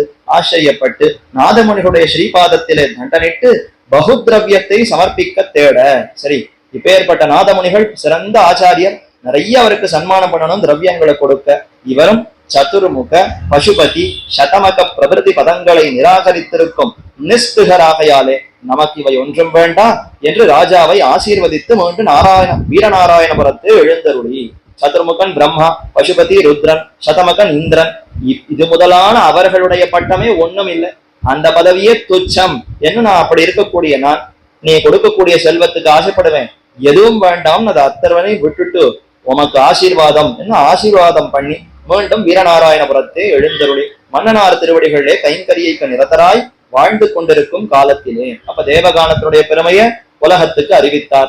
திவ்ய பிரபந்தங்களையும் இது மூலமா இவைகளெல்லாம் தேவகானத்திலே அமைத்து இதோ நான் பாடிக்கொண்டிருக்கிறேன் அந்த விஷயத்தையும் இப்ப அனைவருக்கும் அறிவித்து விட்டார். ஆசிரியத்தவர்களாய் இப்படி அவர் வாழ்ந்து கொண்டிருக்க சமயத்திலே இவர் ஸ்ரீபாதத்திலே ஆசிரியத்தவர்களாய் இப்படிப்பட்ட நாதமுனிகளுக்கு நிறைய சிஷ்யர்கள் இருக்கணுமே. அந்த சிஷ்யர்கள் அவர்களுடைய பெருமை என்ன? ஷரீரம் வசு விஜானம் வாசகா கர்ம குணான் அசூன் குருவர்த்தம் தாரயேத்யஸ்து ச சிஷ்யோ நேதரஸ்மிருதா என்று சொல்லப்படுகிற குணங்களை உடையரான உய்யக்கொண்டார் குருகை காவலப்பன், நம்பி கருணாகரதாசர், ஏறு திருவுடையார், திருக்கண்ணமங்கையாண்டான், வானமாமலை தேவியாண்டான், உருப்பட்டூர் ஆச்சான் பிள்ளை, சோகத்தூர் ஆழ்வான் என்கிற என்மர்க்கும் அகோத்வயஸ்ய மாஹாத்மியம் அகோவீரியம் அகோபலம் மந்திரரத்னம் சுபகரம் வேதசாரம் சனாதனம் என்கிறபடியே மந்திரரத்னம் என்று ஸ்லாகித்து சொல்லப்படுகிற துவயார்த்தத்தையும் பிரசாதித்து திருவாய்மொழி முதலான திவ்ய பிரபந்தங்களையும் ஓதுவித்து வேத சாஸ்திரங்களையும் அதிகரிப்பித்து ரகசியத்திரய சாரார்த்தமாய் சகல ஜெகத் காரணபூதனான சர்வேஸ்வரன் விஷயமான ஸ்ரீ புருஷ நிர்ணயத்தையும் நியாய தத்துவத்தையும் அருளி செய்து கரிய கோல திருவுருவை தியானித்துக் கொண்டு யோகத்திலே எழுந்தருளி இருந்தார் என்று தெரிவிக்கிறார். சிஷ்யர்களுக்குன்னு லட்சணம், இது பெரிய சம்ஹிதா வாக்கியம், பாஞ்சராத்திராகவும் அதுல சம்ஹிதையில தெரிவிக்கிறது. சிஷ்யன் எப்படி இருக்கணும் ஏற்கனவே பார்த்தோம், இந்த சில குணங்கள்லாம் இருந்து சிஷ்யனாக இருக்கணும்னு. இங்க மேல சிஷ்யன் எப்படி நடந்து கொள்ள வேண்டும்? ஷரீரம் வசு தன்னுடைய உடல், வசு தன்னுடைய செல்வம், விஞ்ஞானம் தனக்கு இருக்கக்கூடிய ஞானம் அறிவு, வாசகா தன்னுடைய இருப்பிடம், கர்ம தன்னுடைய செயல், குணான் அசூன் குற்றமற்ற தன்னுடைய நல்ல குணங்கள், குருவர்த்தம் தாரையே இதெல்லாம் குருவுக்காகவே இவன் தரிக்கணுமா. நான் ஒரு இடத்துல இருக்கேன், ஒரு உடலை கொண்டு இருக்கிறேன், நல்ல குணங்கள் என் இடத்துல இருக்கிறது, நான் ஒரு இடத்துல வசிக்கிறேன், இதெல்லாம் எதற்குன்னா ஆச்சாரியனுக்கு தொண்டு செய்வதற்காக தான் இது இத்தனையுமே. குருவர்த்தம் குருவினுடைய பொருட்டு அவனுடைய உகப்புக்காகவே இது அத்தனையும் தரிக்கிறேன் என்னை எவனொருவன் தரிக்கிறானோ யஸ்துச சிஷ்யோ ந இதர ஸ்மிருதா, அவன் தான் சிஷ்யன்னு சொல்லணுமா. இப்படி இல்லைன்னா சிஷ்யனே சொல்ல முடியாதுங்கிறார் இந்த அடையாளம். அப்ப யாரொருவன் இப்படி அனைத்தும் ஆச்சாரியனுக்குன்னு வசப்பட்டவனாய், நான் இருப்பதே ஆச்சாரியனுக்குத்தான், மற்றபடி எனக்குன்னு இதுல ஒன்னும் விருப்பம் இல்லைன்னு ஒருத்தன் இருக்கணும். அப்படி இருந்தால் அவன் சிஷ்யன் எனப்படுகிறான். இது சம்ஹிதா வாக்கியம் தெரிவிக்கிறது. சொல்லப்படுகிற குணங்களை உடையரான உய்யக்கொண்டார். அப்படிப்பட்ட குணங்களோடு சிஷ்யர்கள் நாதமுனிகளுக்கு கிட்டினார்னா, ஆச்சாரியரும் அத்தனை கத்தன குணசாதி, சிஷ்யரும் அத்தனை கத்தன குணசாதிகள். ஆக அப்படிப்பட்ட சிஷ்யர்கள், அப்படிப்பட்ட ஆச்சாரியர்கள், காலமும் பொற்காலம், கலியுகத்திலேயே கிருத்தயுகத்தினுடைய தர்மம் நடையாடக்கூடிய காலமாகத்தான் இருந்திருக்க வேண்டும். அப்படிப்பட்ட 8 சிஷ்யர்கள் உய்யக்கொண்டார். குருகை காவலப்பன், நம்பி கருணாகரதாசர், ஏறு திருவுடையார், திருக்கண்ணம் அங்கையாண்டான், வானமாமலை தேவியாண்டான், உருப்பட்டூர் ஆச்சான் பிள்ளை, சோகத்தூர் ஆழ்வான் என்கிற என்மர்க்கும். இதுல உய்யக்கொண்டார பத்தி கேள்விப்பட்டிருக்கோம். குருகை காவலப்பன் யோக ரகசியம்ங்கிறது அவரிடத்துலதான் உபதேசிக்கப்பட்டு அவர் ரட்சித்தார்னு கேட்கிறோம். நம்பி கருணாகரதாசர், ஏறு திருவுடையார், அவர்களை பத்தி ஒன்னும் பெரிய சரித்திரம் தெரியல. திருக்கண்ணமங்கையாண்டான் நன்னா தெரியும். சோ வியாபாரத்தை விட்டிருந்தார். திருக்கண்ணமங்கை பத்தராவி பெருமாளுடைய ரட்சணத்துக்குன்னு கைங்கரியத்துக்குன்னு அங்கேயே இருந்தவர். அவர் இவருடைய சிஷ்யர். வானமாமலை தேவியாண்டான், உருப்பட்டூர் ஆச்சான் பிள்ளை, சோகத்தூர் ஆழ்வான், இன்னும் இப்படி மீதி இருக்கக்கூடிய சிஷ்யர்கள் இவர்களுக்கெல்லாம் என்ன உபதேசித்தார்? துவயம் மகாமந்திரம், மந்திர ரத்னம், அதை பத்தி உபதேசித்தார். அஹோத்வயசிய மகாத்மியம், அஹோவீரியம், அஹோபலம். என்ன ஆச்சரியம், என்ன ஆச்சரியம்! துவயம்ங்கிற இந்த மந்திரம் நமக்கு கூட கிட்டி இருக்கிறதே. தகுந்த பாத்திரம் அறிந்து அந்த அர்த்தத்தை கொடுத்திருக்கிற போய் பாத்திரமே இல்லாதவர்கள், தாழ்ந்தவர்களான நமக்கு கூட இது கிடைத்திருக்கிறதுன்னா என்ன அந்த துவயம்! எப்பேற்பட்ட அது மகாத்மியம்! அஹோவீரியம், அஹோபலம், இது எப்பேற்பட்ட பெருமை கொண்டிருக்கிறது! என்ன பலத்தோடு இருக்கிறதுன்னா என்ன பலம், என்ன பெருமை! துவயத்துக்கு என்ன வீரியம், துவயத்துக்கு என்ன பலம்னா அந்த துவயம்ங்கிறது 2 எழுத்து. எண்ணெயிலிருந்தோ அது 2 எழுத்து கொண்டவதாதான் இருக்கிறது. இதான் அதுல மாற்றம் இருக்கா? கிருத்தயுகத்துல 2 எழுத்தான், அதாவது 2 வரி கொண்டிருக்கிறதா. அடுத்து துவாபர யுகம் வந்த உடனே அவ்வளவு இருந்தால் போராது, இன்னும் குறைக்கணும், இல்ல இன்னும் கூட்டணும், எதுவுமே செய்யலையே. 2 வரிகளாகவே இருந்து கொண்டு இன்று வரை நம்ம அத்தனை பேருக்கும் ஞானத்தை கொடுத்திருக்கிறது. தான் மாறாமல் அடுத்தவர்களை மாற்றத்துக்கு தான் வீரியம்ன்ற அந்த சொல். ராமனை பத்தி வீரியவான் ஒரு குணமே இருக்கிறது. 16 கல்யாண குணங்கள்ல கோன்வஸ்மின் சாம்பிரதம் லோகேன்னு கேட்கிறச்ச வீரியவான்காகான்னு அங்கேயும் வரும். வீரம், தீரம், பராக்கிரம் இதெல்லாம் ராமனுடைய பண்புகள், குணங்களா. அந்த இடத்துல வீரியம்ங்கிறதுக்கு என்ன அர்த்தம்? தான் மாறுபடாமல், தன்னிடத்துல எந்த மாறுபாடும் இருக்காது. ஆனா தன்னுடைய அந்த ஆற்றல், பராக்கிரமும், சக்தி, பலத்தினாலே யுத்தத்துல அடுத்தவர்களுக்குத்தான் அதனால பாதிப்பு ஏற்படுமே தவிர தனக்கு பாதிப்பே வராது. இப்ப நாமெல்லாம் சண்டை போடலான்னு போவோம். போனா 4 அடி நமக்கும் தான் விழும். அடி வாங்கி கொண்டு நொந்து கொண்டு துன்பத்தை அனுபவிப்பவர்களாக நாம் இருப்போம். அடுத்தவர்களை அடித்து அவர்களுக்கு அடி ஏற்பட்டு இன்னொரு பக்கம் நமக்கே மீண்டும் அடி விழுந்தால் நம்மளால தாங்க முடியாது. அப்ப அந்த வீரியம்ங்கிறது இந்த மாதிரி இருந்தா கிடையாது. வீரியம்னு சொன்னால் தனக்கு எந்த துன்பமும் இருக்கக்கூடாது, தனக்கு மாறுபாடே இருக்கக்கூடாது. தன்னுடைய சக்தியினால அடுத்தவர்களுக்குத்தான் மாறுபாடு ஏற்பட வேண்டும். இது அங்க வீரியம்ங்கிற குணத்துக்கு பார்த்தோமா. இங்க துவயம்ங்கிறதுக்கு இதே வீரியத்தை பொருத்தினால் 2 வரி கொண்டதாகத்தான் என்றிலிருந்தோ இருக்கு. நித்திய லோகத்துல எம்பெருமான் உபதேசித்தது அதே 2 வாக்கியம். இன்னைக்கு வரைக்கும் நம்முடைய ஆச்சாரியர்கள் அதே 2 வாக்கியத்தை தான் உபதேசிக்கிறார்கள். ஆனா இந்த 2 வாக்கியங்கள் எத்தனையோ கோடிக்கணக்கான ஜனங்களுடைய உள்ளத்தை வெவ்வேறு விதமாக மாற்றுகிறது. ஒவ்வொருத்தருக்கும் ஒவ்வொரு விதமான அனுபவத்தை கொடுத்து ஒவ்வொருத்தரும் ஒவ்வொரு க்ஷணத்திலே அப்படி பிடித்து நம்மையும் இந்த சம்பிரதாயத்துக்குள்ள இழுக்கிறதுன்னு சொன்னால் தான் மாறாமல் நம்ம அத்தனை பேரையும் மாற்றுகிறதா, அதுதான் அஹோ வீரியம், அஹோ பலம். 2 வரிகள்ல பேர்பட்ட எம்பெருமானியை தாங்கி கொண்டிருக்கிறது. ஜகத்துக்கே மிதுனமா 2 சேஷிகளாக இருக்கக்கூடிய திவ்ய தம்பதிகளையே சொல்லக்கூடிய 2 வாக்கியங்கள் அப்பேற்பட்ட எம்பெருமானியே தாங்குகிறதுன்னா யான் பெரியன் நீ பெரிய என்பதனை யார் அறிவார்? நம்மாழ்வார் கேட்டாரே. ஜகத்தை எல்லாம் புவியும் இருவிசம்பும் நின்னகத்த நீ என் செவியின் வழிபுகுந்து என்னுள்ளாய். ஜகத்தை எல்லாம் நீதான் தாங்குற, ரொம்ப பெரியவன் உலகம் எல்லாம் ஜகத்தை எல்லாரும் கொண்டாடுகிறார்கள். வாஸ்தவம். இப்ப நான் ஒரு கேள்வி கேட்கிறேன், உன்னை என்னுடைய உள்ளத்துல தாங்குகிறேன் என்றால் யார் பெரியவர்? ஜகத்தை எல்லாம் தாங்கக்கூடிய பெருமானையே என் உள்ளத்துல தாங்குகிறேன்னா நான் தானே பெரியவன். ஆக ஆழ்வார் அப்படி தன்னுடைய பெருமையை வெளியிட்டுக் கொண்டாரா? அத மாதிரிதான் இந்த துவயம் உலகத்தையே தனக்கு சொத்தாக கொண்டிருக்கூடிய எம்பெருமானையே தனக்குள்ள அடக்கி கொண்டு துவயத்தின் மூலமாகத்தான் அந்த எம்பெருமான் நமக்கு விவரிக்கப்படுகிறான். மந்திரத்துக்கு உள்ளீடான வஸ்துவாகத்தான் எம்பெருமான் இருக்கிறான். ஆச்சாரியனுக்குள்ள உள்ளீடாக மந்திரம் இருக்கு, மந்திரத்துக்குள்ள உள்ளீடாகத்தான் எம்பெருமான் இருக்கார். அப்ப எம்பெருமானே மந்திரத்துக்குள்ள அடக்கம். அப்ப என்ன பலம்! வரியில உபய விபூதிநாதனையே தன்னிடத்துல கொண்டிருக்கிறதுன்னா என்ன வீரியம், என்ன பலம், என்ன ஆச்சரியப்பட்டு மந்திர ரத்னம் சுபகரம், சுபத்தையே கொடுக்கக்கூடியதாய், வேதத்துக்கு சாரமாக இருக்கக்கூடியதாய், சனாதனம் ரொம்ப தொன்மையானதாக இருக்கக்கூடிய மந்திர ரத்னம் என்று ஸ்லாகித்து சொல்லப்படுகிற துவயார்த்தத்தையும் பிரசாதித்து திருவாய்மொழி முதலான திவ்ய பிரபந்தங்களையும் ஓதுவித்து துவயத்தை கொடுக்கிறார். என்ன ஆச்சாரிய சிஷ்ய சம்பந்தம்னு பார்த்தாலே ரகசியத்திரயத்தை உபதேசிக்கணுமா? அப்ப இத்தனை பேருக்கும் ரகசியத்திரயத்தை உபதேசித்தார். துவயம்னு சொல்லுவது ஆச்சாரிய ருச்சி பரிகிரகீதம். ஆச்சாரியர்கள் எப்ப சந்தோஷப்பட்டாலும் ஒரு சிஷ்யனிடத்துல பெரிய நிதி கொடுக்குமா போல துவயத்தை தான் உபதேசிப்பார்கள். அவர்களுக்கு அதுல தான் மிகுந்த விருப்பம். அப்ப அதை ஒன்றை சொன்னால் உபலட்சண முறையில மற்றதையும் சேர்த்துக்கணும். இதே வேதம் தெரிவிக்கிறதுன்னா அது எங்க பார்த்தாலும் நாராயண நாராயணன்னு அஷ்டாட்சர மந்திரத்தை ஒட்டியே சொல்லும். சாஸ்திரத்தினுடைய ருச்சி பரிகிரகீதம் திருமந்திரம். அதே கண்ணனை கேட்டா சரமஸ்லோகம் தான் எனக்கு பிடிக்கும்னு. ஈஸ்வர ருச்சி பரிகிரகீதம், தனக்கு மிகவும் பிடித்தது சரமஸ்லோகமா. அதுல ஆச்சாரியர்களுக்கு பிடித்தது துவயம்ங்கிறதுனால எங்க இந்த மாதிரியான இடங்கள்ல ஆச்சாரியர்கள் உபதேசித்தார்னு சொன்னாலும் துவயத்தை முன்னிட்டு கொண்டு உபதேசித்தார்கள்னு சொல்லுவார். அப்பனா வெறும் துவயத்தை மட்டும் உபதேசித்தால்னு அர்த்தம் இல்லை. இவர்களுக்கு அதுல மிகவும் விருப்பம்ங்கிறதுனால அதை ஒன்ன சொல்லிடுவோம். சொன்னா மத்த ரெண்டும் சேர்ந்தது தானே. ஆக பிரதம ரகசியம் திருமந்திரம், துவயம், சரமஸ்லோகம்னு மூன்றையும் சேர்த்து பிரசாதித்து திருவாய்மொழி முதலான திவ்ய பிரபந்தங்களையும் ஓதுவித்து வேத சாஸ்திரங்களையும் அதிகரிப்பித்து இதையெல்லாம் கொடுத்து வேதங்கள் அந்த சாஸ்திரங்களை எல்லாம் அதிகரிப்பித்து அதுல இருக்கக்கூடிய விஷயங்களை எல்லாம் நன்கு இவர்களுக்கு சொல்லிக் கொடுத்து ரகசியத்திரய சாரார்த்தமாய் சகல ஜெகத் காரணபூதனான சர்வேஸ்வரன் விஷயமாக இதெல்லாம் உபதேசித்தார். தாமிதான அருளை செயல் நூல்கள் உண்டா? நாதமுனிகள் அருளை செய்திருக்கக்கூடிய நூல்கள் கிரந்தங்கள் உண்டான்னா அதைத்தான் தெரிவிக்கிறார். சகல ஜெகத் காரணபூதனான சர்வேஸ்வரன், அனைத்து ஜெகத்துக்கும் காரணமா இருக்கக்கூடிய எம்பெருமான் விஷயமாக ஸ்ரீ புருஷ நிர்ணயத்தையும் புருஷ சூக்தம் சஹசிரசீருஷா புருஷான்னு சொல்லி கொண்டு வந்ததே. அங்கதான் எல்லாருக்கும் சந்தேகம். இந்த புருஷன்கிற சொல் யார சொல்றது? எந்த தேவதையை புருஷன் இது குறிப்பிடுகிறதுன்னு சந்தேகமா?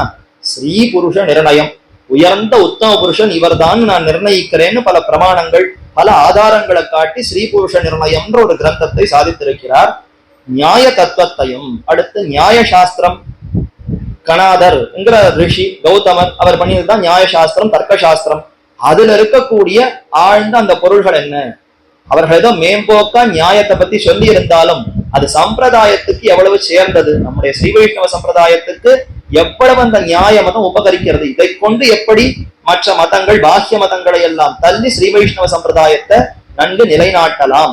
வேதவியாசரே நியாயத்தை கை கொண்டிருக்கிறாரு. பிரம்மசூத்திரத்துல பல சூத்திரங்கள் பல நியாயங்கள் அடிப்படையிலேயே அவர் சாதிக்கிறார். அப்ப நியாய சாஸ்திரம்ங்கிறது வேதத்துக்கு சம்மதம், வேதாந்தத்துக்கு சம்மதம் தான், வியாசராலேயே அங்கீகரிக்கப்பட்டதுதான். ஆனா சற்று அதுல மேம்போக்கா மற்ற விஷயங்களை தள்ளி எது ரொம்ப சாரமோ எது சம்பிரதாயத்துக்கு சேர்ந்ததோ அந்த விஷயங்களை தெரிவிக்கிறேன். இப்ப நியாயத்துக்கு தத்துவம் என்ன, அதனுடைய உள் பொருள் என்ன, எதற்காக இந்த நியாய சாஸ்திரம் என்பதை வெளியிடக்கூடியதான் நியாய தத்துவம். அதை அருளி செய்து கரிய கோல திருவுருவை தியானித்துக் கொண்டு நம்மாழ்வாரிடத்திலிருந்து அஷ்டாங்க யோகத்தை பெற்றார்னு பார்த்தோமே, அதுக்கு என்ன பிரயோஜனம்? எம்பெருமான அனுபவித்தல். அஷ்டாங்க யோகத்தின் மூலமாக அப்படியே பெருமான எப்படி ஆழ்வார்கள் மானச சாட்சா்காரமாக அனுபவித்தார்களோ, மனசுக்கு முன்னாடி பெருமான் அப்படியே வந்து நிற்பதை கண்களாலேயே அனுபவிக்குமா போல ஒரு ஆனந்தத்தோடு அனுபவிப்பார்கள். அந்த அனுபவம் இந்த அஷ்டாங்க யோகத்தின் மூலமாக தியானித்துக் கொண்டு கரிய போல திருவுரு காண்பன்னான்னு மதுரகவி பாசுரம். திரிதந்தாகிலும் தேவபிரானுடைய கரிய போல திருவுரு காண்பன்னான் ரெண்டு பாசுரம் நம்மாழ்வாருடைய பிரபாவத்தையா சொன்னார். உடனே நம்மாழ்வார் முகம் சற்று அப்படி குறும்பி இருந்தான். என்ன இது நம்ம சிஷ்யன்னு பேர் வச்சுட்டு இருக்கான், பெருமானை பத்தி ஒண்ணுமே பாடல, அவர் வந்தாலும் அவரை பார்க்க மாட்டேன்னு பாடி இருக்கிறான், என்ன அவருடைய முகம் வாட? ஆழ்வார் முகம் வாடக்கூடாது, நம்ம ஆச்சாரியர் முகமே வாடுற மாதிரி நமக்கு பாசுரம் பாடலாமா?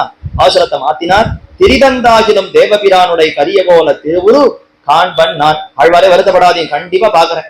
உம்ம சுவாமியா இருக்கக்கூடிய எம்பெருமானுடைய கரிய போல திருவுரு, சாமானியப்பட்ட உருவா, எப்பேற்பட்ட ரூபம், ரொம்ப கருத்து, மனசை அப்படியே ஈர்ப்படிக்கக்கூடிய ஒரு கருப்பு நிறமா, வறண்டு போய் வெயிலால தாபம் பட்டு நமக்கு மேகத்தை பார்த்தால் அப்படி கருப்பு மேகத்தை பார்த்த உடனே எவ்வளவு உல்லாசம் ஆனந்தம் ஏற்படுறது.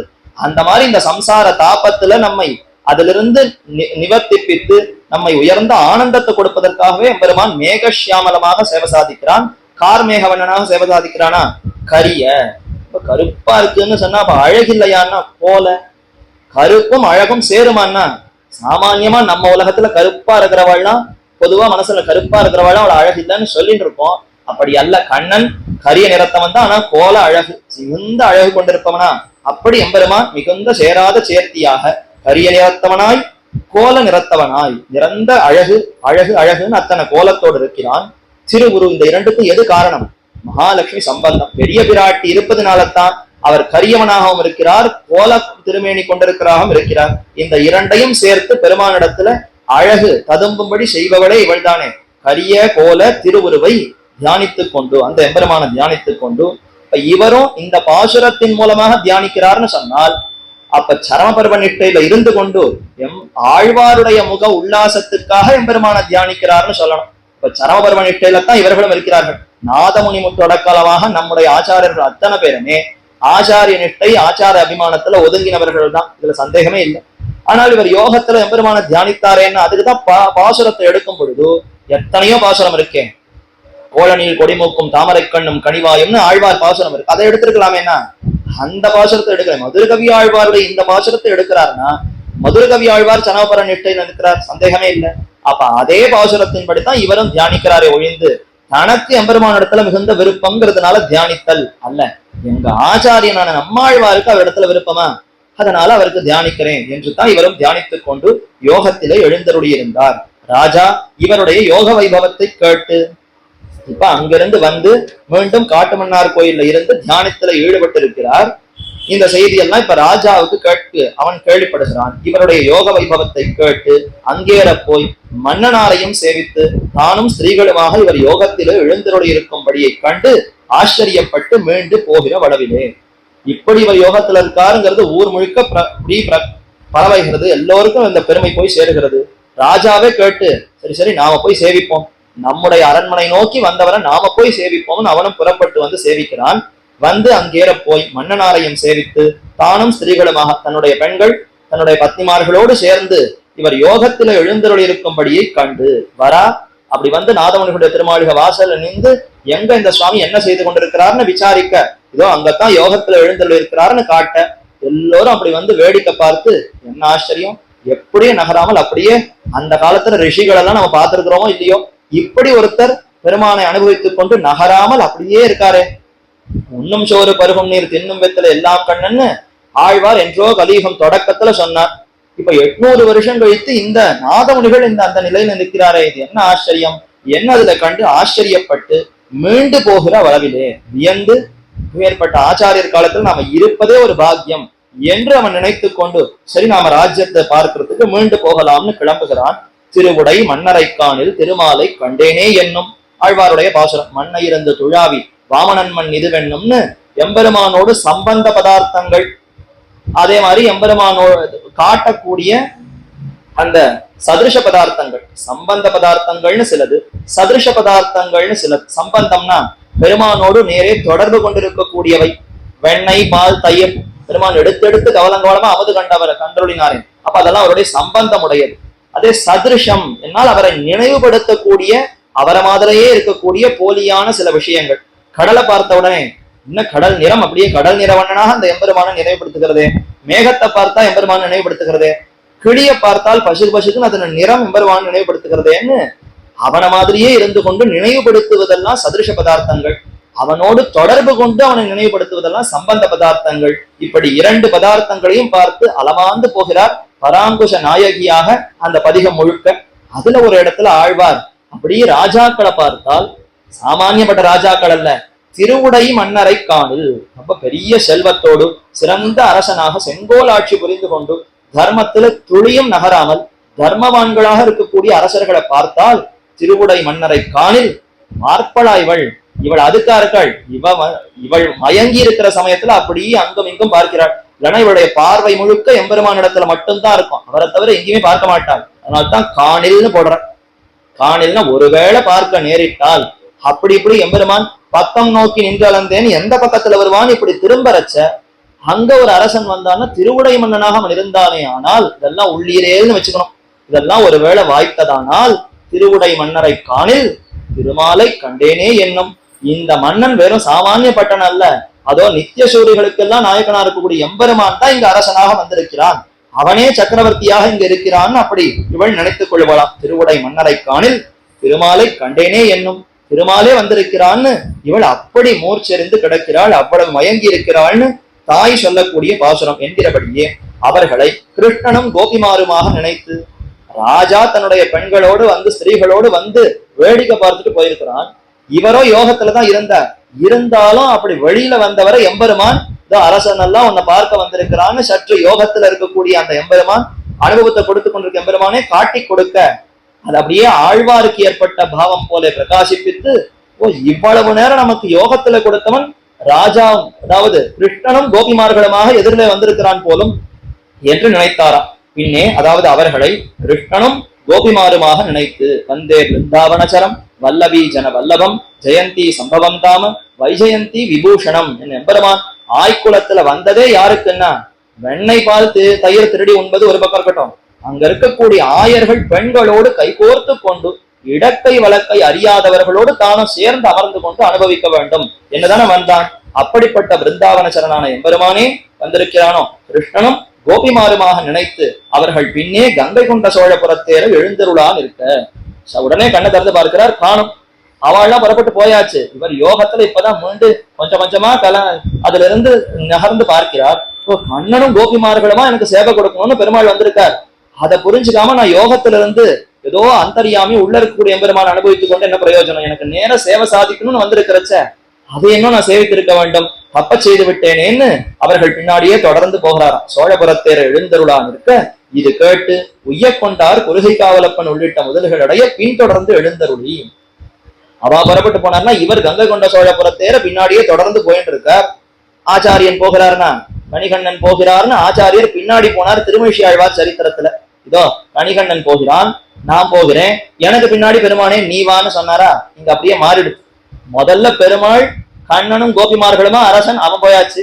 அடுத்து இப்ப ஆச்சாரியராக இருக்கக்கூடிய நாதமுனிகள் புறப்பட்டு போகிறார்.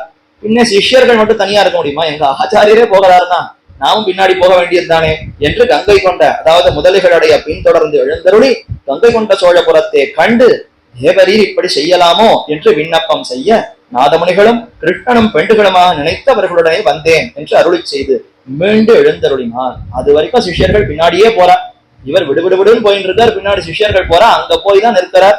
ஏன்னா அரசன் அந்த அரண்மனையில புகுந்தவன் நின்றுருப்பான். இவர் அங்க போய் நின்ற உடனே போய் கொஞ்சம் புழுத்தி உலுக்கி என்னாச்சு சுவாமி, ஒரு சாமானியப்பட்ட அரசன் அவனுடைய பெண்களுமா வந்து போனா நீர் ஏன் இப்படி அவனுக்கு பின்னாடியே போகிறீர்னு கேட்க, அதுவா நாதமுனிகள் தெரிவிக்கிறார், கிருஷ்ணனும் பெண்டுகளுமாக நினைத்து அவர்களுடனே வந்தேன்.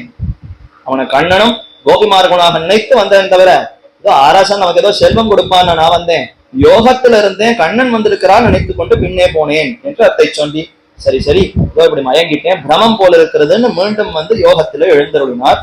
சில நாள் கழிந்தவாறே பின்னையும் ஒரு கால் ராஜா வந்து, இது ஒரு தடவை ஆயிட்டு ராஜாவுக்கு தெரியுமோ தெரியாதோ, சரியா மீண்டும் ஒரு தடவை இந்த பக்கமா வரைச்ச நாதமுனிகளை சேவிக்கலாமேன்னு மறுபடியும் வருகிறான். மன்னனாரை சேவித்து மீண்டு போகிறவன் தன் சாமந்தன் தலையிலே அடியிட்டு யானை கழுத்திலே ஏற, சாமந்தன் தனக்கு கீழே வேலை பார்க்கக்கூடியவன், மந்திரிக்கு கீழே அடுத்த நிலையில இருக்கக்கூடியவன் சாமந்தன். அவனை கூப்பிட்டு அவனுக்கு மேல தோல், அவன் தோலை கொடுக்கணும். அந்த தோல்ல இவன் காலை வைத்து ரதத்திலேயோ யானை பேர்லயோ மேல ஏறணும். இத மாதிரிதான் கண்ணனே நடந்து கொண்டிருக்கிறான் நம்முடைய பார்த்த சாரதி எம்பெருமான்.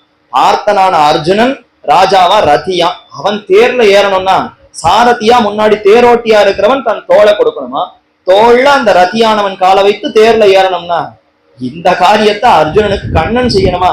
ஆனா நான் பரவாயில்லன்னு தானே தன்னுடைய எளிமை சௌசீல்யத்தை காட்டிக்கொண்டு அவன் இருந்தானா. அதை போலத்தான் அங்க ராஜாவுக்கு ஒரு சாமந்தன் அவன் தலை கொடுக்க, அவன் தலையை கொடுத்துட்டான், என் தலைக்கு மேல காலை வைத்து மேல ஏறுன்னு. அப்படி தலையில அடியிட்டு யானை கழுத்திலே ஏற, பெரிய யானை பேர்ல ஏறணும். அதற்கு சாமந்தன் தலையில அடியிட்டு மேலே ஏற இத்தை நாதமுனிகள் கண்டு அவர் அப்படி பார்க்கிறார். பார்த்த உடனே அதுல மயங்கி விடுகிறார். சர்வேஸ்வரன் பிரம்மருத்ராதிகள் தலையிலே அடியிட்டு பெரிய திருப்படியை மேற்கொள்ளும்படி இதுவாகாதே. திருப்பார்கடல சயனித்துக் கொண்டிருக்கிற எம்பெருமான் அவனிடத்துல தேவர்கள்லாம் வந்து கூப்பாடு போடுவாளே, இதோ இந்த அரக்கன் வந்துட்டான், இந்த ராட்சசன் வந்துட்டான், இப்படி படுத்துறான் அப்படி படுத்துறான்னு எல்லாரும் வந்தா, அப்படியா இதோ நான் புறப்பட்டுட்டேன், பெரிய திருவடி பேர்ல ஏறி இதோ அவர்களை முடிக்கிறேன். மாலி சுமாலி இந்த மாதிரி முதலானவர்கள்லாம் லங்கையில புகுந்து ஒரே அட்டகாசம் பண்ணிட்டு இருந்தான். அப்படிப்பட்ட அந்த சமயத்திலே அந்த ராட்சசர்களுடைய அந்த கொட்டத்தை எல்லாம் அடக்க வேண்டும்னு வந்து தேவர்கள் பிரார்த்திக்க பெரிய திருவடி கருடாழ்வார் மேல எழுந்தருளி வந்துதான் மாலி சுமாலிகளை எல்லாம் விரட்டி ஓட்டினான். மாலியை அழித்தான். சுமாலி மற்ற அரக்கர்களை எல்லாம் பாதாள லோகத்துக்கு போய் பதுங்கும்படி எம்பெருமான் அப்படி செய்து விட்டான். ஆஹா, அந்த சமயத்துல பெரிய திருவடி நாயனார் பேர்ல எழுந்துருளணுமா? இப்பேற்பட்ட சக்கரவர்த்தி ராஜா பெரிய கருடாழ்வார் மேல எழுந்துருளணும்னா உயர்ந்த இடத்துக்கு போகணும்னா ஒரு படிக்கட்டு மாதிரி எதுலையான காலை வச்சுதானே மேல ஏறணும். உடனே பிரம்மாதி தேவர்கள்லாம் என் தலையை கொடுக்கிறேன் என்ன அவர்கள் தங்கள் தலையை கொடுத்து அதுல எம்பெருமான் திருவடியிட்டு மேல எழுந்துருவானா. இப்படி உபனிஷத்து சாஸ்திரங்கள்லாம் தெரிவிக்கிறதே. சர்வேஸ்வரன் பிரம்மருத்ராதிகள் தலையிலே அடியிட்டு பெரிய திருவடியை மேற்கொள்ளும்படி இதுவாகாதே. இது வரைக்கும் கேட்டுதான் தெரிஞ்சு கொண்டிருக்கிறேன், இப்படின்றத கண்ணுக்கு முன்னாடியே பார்க்குமா போல இப்படியும் நடக்கிறதே என்று மோகித்தார் என்று பிரசித்தமிதே. அதை பார்த்துட்டு மயக்கம் அடைந்து அப்படியே விழுந்துட்டாராம். பெரிய திருவடிக்கு மேல எம்பெருமான் எழுந்தருளுகிறான் நினைத்தார், மயங்கி விழுந்தார். இது ஒரு சரித்திரம். பின்னையும் சிறிது காலம் யோகத்திலே எழுந்தருளியிருந்து குருகை காவலப்பனை பார்த்து நீர் யோக ரகசியத்தை அபியசியும் என்று அஷ்டாங்க யோக கிரமத்தை அவருக்கு அருளி செய்தருளினார். தமக்கு நம்மாழ்வார் கொடுத்த அஷ்டாங்க யோகம் பின்னர் பலருக்கும் பிரயோஜனப்படணுமே, அதற்காக கொடுக்கலாம்னு பார்க்கிறார். ஆனா என்னமோ அஷ்டாங்க யோகம் பண்ணணும்னா அதற்கு நிறைய தகுதி வேணும். யமம், நியமம், ஆசனம், பிராணாயாமம், பிரத்யாகாரம், எத்தனையோ வேணுமா? இது இத்தனையும் செய்வதற்கு தகுதி இருப்பவர்களா பார்த்து கொடுக்கணும். யாருக்கோ கொடுத்தவர்கள் செய்யவே இல்லைன்னா ஒன்னும் பிரயோஜனமே இல்லையே. அதனால இந்த யோகத்தை பார்த்து சிலருக்கு கொடுக்கலாம்னு பார்க்கிறச்ச குருகை காவலப்பன் என்ன அவரை பார்த்து இவர் நல்ல சாமர்த்தியம் உடையவர், நல்ல ஆத்ம குணங்கள் பரிபூர்ணமாக கொண்டிருப்பவர், இவருக்கு யோக ரகசியத்தை கொடுக்கலாம்னு சொல்லி நீர் யோக ரகசியத்தை அபியசியம் என்று அஷ்டாங்க யோக கிரமத்தை அவருக்கு அருளி செய்தருளினார். அஷ்டாங்க யோக கிரமம், யோக ரகசியம்னா அதை செய்வதற்கு அந்த ஒரு வழிமுறை.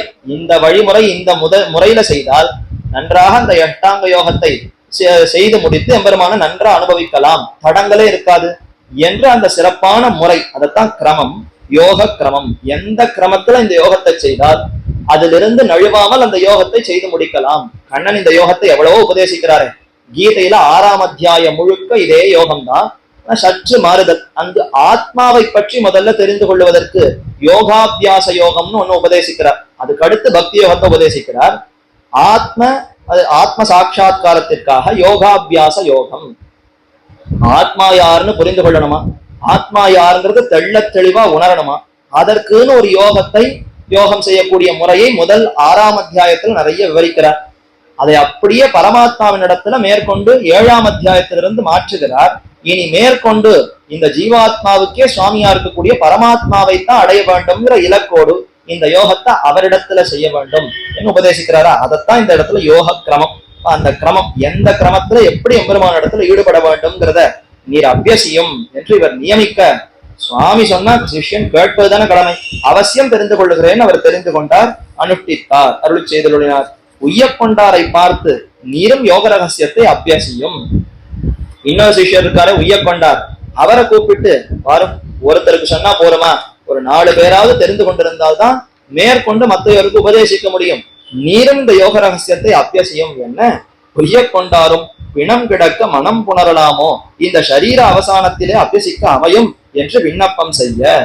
அவர் ஆச்சரியமா கேட்டுட்டார், சுவாமிக்கு தெரியாது இல்ல, இருந்தாலும் சற்று இந்த விண்ணப்பிக்கிறேன். பிணம் கிடக்க மனம் புணரலாமோ, யாரோ போயிட்டா, பிணம் அப்படியே வாசல்ல வச்சிருக்கா, எடுத்துட்டு போகவில்லை, இன்னும் சம்ஸ்காரங்கள் செய்து கொண்டிருக்கிறார். அந்த சமயத்துல கல்யாண பேச்சு எடுக்கலாமா, இந்த பிள்ளையாண்டா இருக்கானே இவனுக்கு இந்த பொண்ணை பார்க்கலாமோ, இந்த பொண்ணுக்கு அந்த பிள்ளை பார்க்கலாமோன்னு அந்த ஆத்துல இந்த பேச்சு எழுமோ, பிணம் கிடக்க மனம் புணரலாமோ, அதை பத்தி பேச முடியுமோ?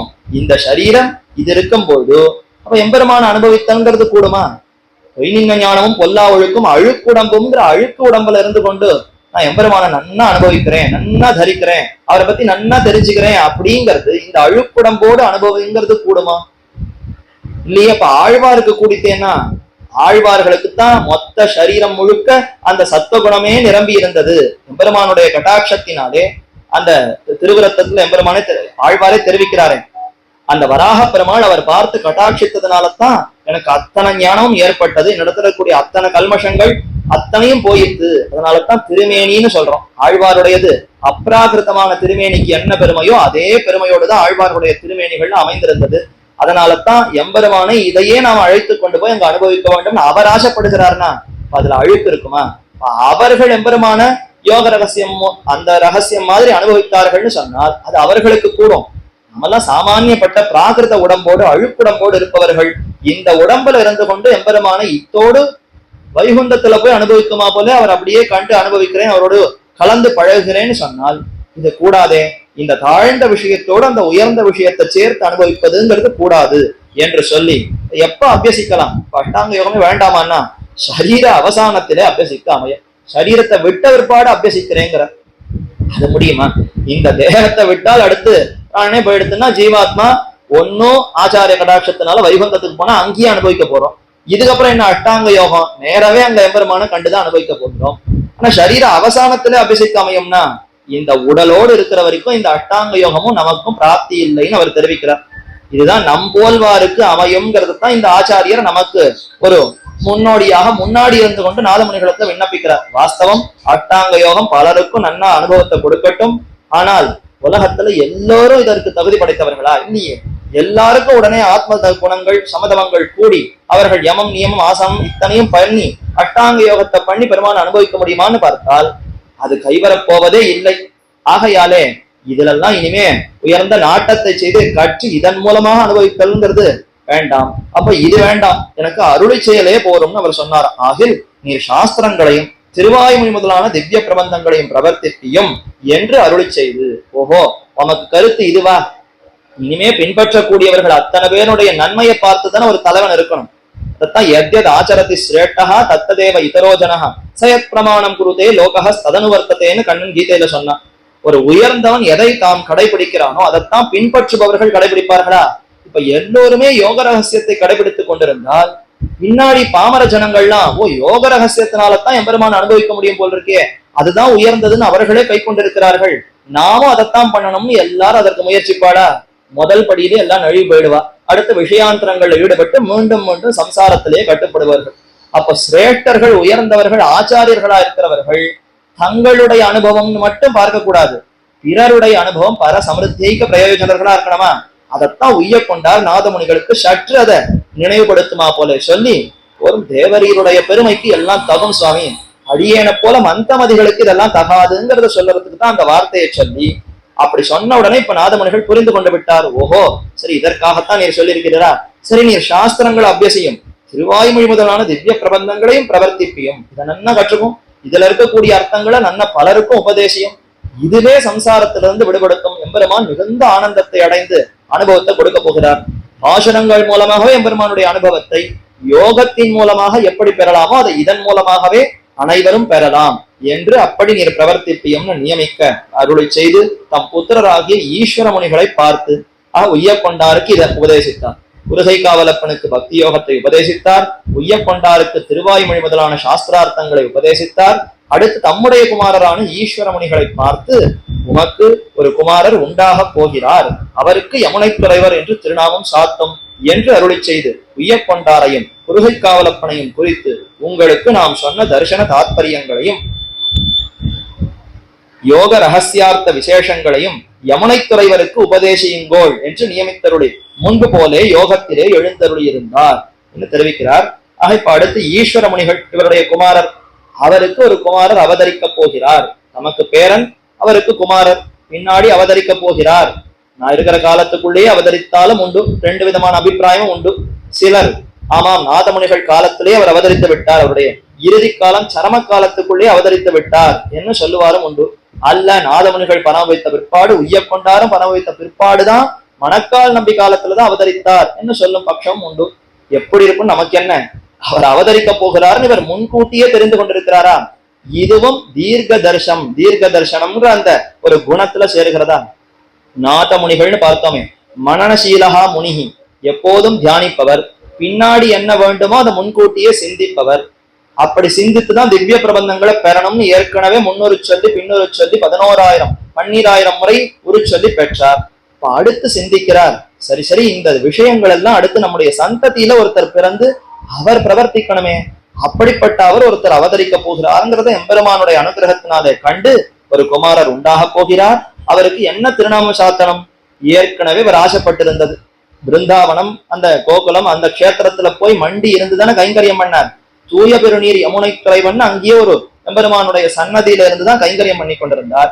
அந்த திருநாமம் இப்ப மனசுல பட்டு சரி இதோ இந்த குழந்தைக்கு யமுனை துறைவன் திருநாமம் விட்டு அவனுக்கு வேண்டிய இந்த அர்த்தங்களை எல்லாம் உபதேசிக்க வேண்டும் என்ன ஈஸ்வர முனிகளுடைய குமாரருக்கு நீங்கள் உபதேசியுங்கோள்னு உய்ய கொண்டாரையும் குருகை காவலப்பனையும் குறித்து நாம் சொன்ன தர்சன தாத்பரியங்களையும் யோக ரகசிய அர்த்த விசேஷங்களையும் யமுனை துறைவருக்கு உபதேசியுங்கோள் என்று நியமித்தருடைய முன்பு போலே யோகத்திலே எழுந்தருளி இருந்தார். இப்ப யாமுனாச்சாரியருக்கு யமுனை துறைவனுக்கு தான் என்ன பெருமை? தாம் பிறப்பதற்கு முன்பே நாதமுனிகளுடைய அபிமானத்தை பெற்றுட்டார். இதை விட என்ன வேணும்? ஆச்சாரிய அபிமானம் தான் நமக்கு வேணும்னு பார்க்கிறோம். அப்படிப்பட்ட அபிமானத்தை தாம் பிறப்பதற்கு முன்பாகவே நாதமுனிகளுடைய அபிமானத்தை பெற்று விட்டார். சரி, அவர் ஒருத்தருடைய அபிமானமானா அவர் உய்ய கொண்டாரையும் குருகை காவலப்பனையும் பார்த்து நீங்க 2 பேரும் அவர் இடத்துல அபிமானம் வைத்து உபதேசிக்கணும்னு சொன்னால் ஒன்று இப்ப மூவருடைய அபிமானமாக சேர்ந்து விட்டதா? ஒரு ஆச்சாரியருடைய அபிமானம் பெறுவதே கஷ்டம். இதில் நாதமுனிகள், உய்ய கொண்டார், அடுத்து மணக்கால் நம்பி, குருகை காவலப்பன், இத்தனை பேருடைய அபிமானத்தையும் சேர்த்து பெற்றிருக்கிறார் யமுனை துறைவன் சொன்னால் அப்ப அவருடைய பெருமைக்குத்தான் எப்பேற்பட்ட ஒரு யாரையும் உதாரணமாகவே சொல்ல முடியாத அளவுக்கு அவருடைய பெருமை. ஆக அந்த யமுனை துறைவனுக்கு உபதேசியங்கோள் நியமித்தருளினார். அனந்தரம் அந்த ராஜா சபரிகரனாய் வேட்டைக்கு வந்து மீண்டும் போகா நிற்க செய்தே. இப்பதான் கடைசியா நாதமுனிகள் பரமபதிக்கக்கூடிய அந்த சரித்திரத்தை விவரிக்கிறார். ராஜா சபரிகரனாய் தன்னுடைய மந்திரிமார்கள், காவலர்கள், சேனைகள் இவர்களோடு சேர்ந்து வேட்டையாடுவதற்காக வந்தானா. வந்து மீண்டு போகா நிற்க செய்தே.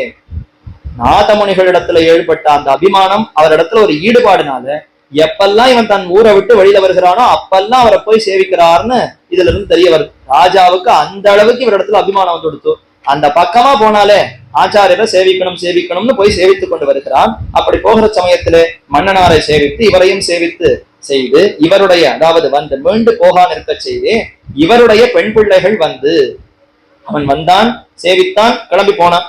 போன சமயத்துல இவருடைய பெண் பிள்ளைகள், அதாவது நாதமுனிகளுடைய பெண் பிள்ளைகள்னு சொல்லப்படுகிறது. நாதமுனிகளுக்கே குமாரத்திகள் இருந்திருக்கலாம், அல்லது அங்க எத்தனையோ சிஷ்யர்கள் உண்டா, அந்த திருமாளிகையில வசிக்கக்கூடிய பெண் பிள்ளைகள், சிறு குழந்தைகள், சின்ன பெண் குழந்தைகள், இவருடைய பெண் பிள்ளைகள் வந்து ஐயா நம் மகத்திலே ஒரு குரங்கும் 2 வெள்ளிகளும் ஒரு பெண் பிள்ளையுமாக வந்து நாதமுனிகள் எங்கே என்று தேடி போனார்கள். அவன் வந்து கேட்டிருக்கான். வேட்டைக்காக கையில வில்லோடு வந்திருக்கிறான். கூட அந்த வேட்டையாடுற சமயத்துல வேடிக்கை பார்க்கணுங்கிறத தன் பெண் பிள்ளையை அழைத்து கொண்டு வந்திருக்கலாம். மந்திரி பரிகரங்கள் இத்தனை பேரும் இருந்திருக்கலாம்.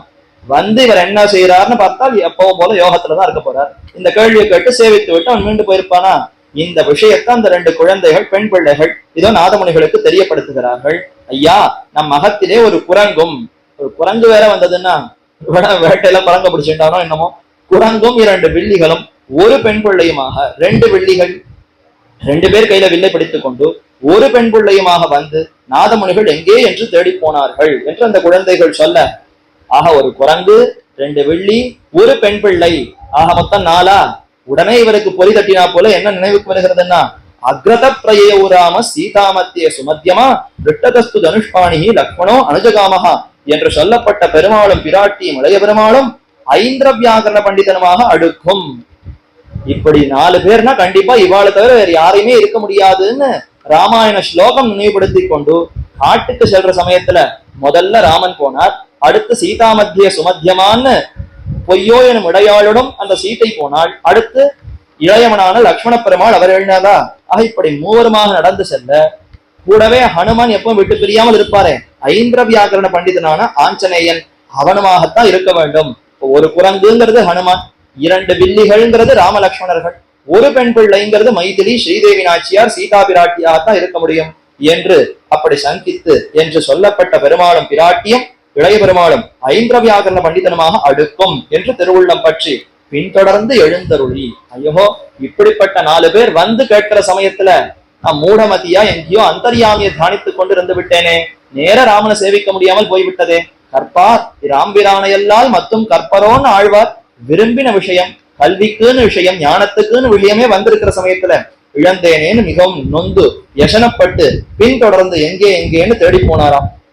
எதிர்பட்ட பலரையும் அங்க எதிரில் வர்ற ஜனங்கள் எல்லாம் பார்த்து இப்படி யாரான போனாலா, ஒரு குரங்கு, 2 வில்லிகள், ஒரு பெண் பிள்ளை போனார்களான்னு விசாரித்துக் கொண்டு எழுந்தருளுகிறார். கண்டீர்களோ என்று கேட்ட அவர்களை, இப்படி போகிறவர்களை கண்டீர்களோ என்று கேட்டருள அவர்களும் போகிறார்கள் என்று சொல்ல, ராஜா போயின்னு இருக்கான் தன்னுடைய வேட்டை பரிகரத்தோடு, அவர்களைத்தான் நாதமுனிகள் கேட்கிறார்னு நினைத்து கொண்டு இவர்கள் எல்லாம் ஆமாமா போயிட்டு இருக்கான்னு பதில் சொல்ல உடனே இவருக்கு இன்னும் உறுதி அதிகரித்து, ஓ நிச்சயம் ராமர் போயிட்டு தான் இருக்கார் போல் இருக்கு, என்ன அதுல மிகவும் உகப்புடையவராய் அதை போய் சேவிக்க வேண்டும் என்று கடுக நடையிட்டு மிகவும் விரைந்து ஓடி சீக்கிரமா போய் அவர்களை பார்க்க வேண்டும் நெடுந்தூரம் எழுந்தருளி கங்கை கொண்ட சோழபுரத்தில் கீழ்வாசல் அளவாக எழுந்தருளி அங்குள்ளவர்களை இப்படி போகிறவர்களை கண்டீர்களோ என்று கேட்டருள அப்படியே தொடர்ந்து ஓடி வேகமா போய் அங்க கங்கை கொண்ட சோழபுரத்துக்கே போயாச்சு. கீழ்வாசல் கிழக்கு பக்கம் இருக்கக்கூடிய வாசலுக்குள்ளேயும் போயிட்டார்.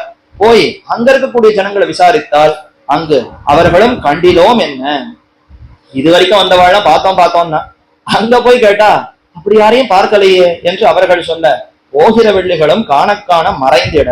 ஆனா சற்று தூரத்துல பார்த்தா அப்படி நிழலாடுற மாதிரி இருக்கு, அப்படி போகிற மாதிரி இருக்கு, கிட்டக்க போனா காணும், கேட்டா இல்லைங்கிற. இப்படியே சற்று தூரம் போக வில்லிகளும் காண மறைந்திட இவரும் ஏங்கி அடித்து கொண்டு விழுந்து மோகித்து அதுவே ஹேதுவாக பரந்து வைஷ்ணவம் லோகம் நித்யானந்தம் சுகாவகம் தத்ர சம்வாகினீம் திவ்யாம் விரஜாம் வேத சம்பவாம் சர்வே ஹிரண்மயாஸ்தத்ர சர்வே வேதமயா சுபாக அப்ராகிருதமயா நித்யாக புனராவருத்தி வர்ஜிதாக ஏகாந்தின சதா பிரம்மத்யாயினோ யோகினோ ஹியே தேஷாம் தத் பரமம் ஸ்தானம் யத்வை பஷ்யந்தி சூரையா என்கிறபடியே பிணை கொடுக்கிலும் போக ஒட்டாத அடியார் நிலாகின்ற வைகுந்தமானவரை பிராபித்தருளினார். அவர் சக்கரவர்த்தி திருமகன் ராமனுடைய நினைவோடையே இவர் வைகுந்தத்தை அடைந்தார்.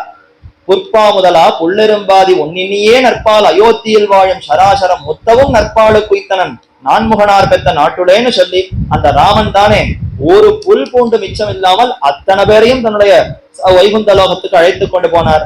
அந்த ராமபிரானுடைய நினைவோடையே இவரும் எழுந்தருளி இருக்கிறார். அதைத்தான் விழுந்து மோகித்து அந்த இடத்துல ஏங்கி அடித்து கொண்டு இப்படிப்பட்ட பாக்கியம் இல்லாதவனா இருக்கேனே, ராமன்னா யாரும் சத்துருக்கள் கூட கொண்டாடக்கூடிய பெருமை ராமனுக்கு. அந்த ராமன் எனக்காக வந்திருக்கிற சமயத்துல அவரை சேவிக்க முடியாமல் ஒரு பாபியாக போய்விட்டேன்னு தன்னை நொந்து கொண்டு விழுந்து மோகித்து துக்கம் தாழல ஆர்த்தி துடிப்பு, இனி சேவிக்கலன்னா பிராணன் தரிக்காதுங்கிற அந்த நிலை வந்தவுடனே பரம ஆர்த்தி தலையெடுத்ததா போறோம்னு சொல்லி அந்த இடத்திலேயே எம்பெருமான் இவருடைய ஆத்மாவை தான் அப்படியே சேர்த்து கொண்டான்.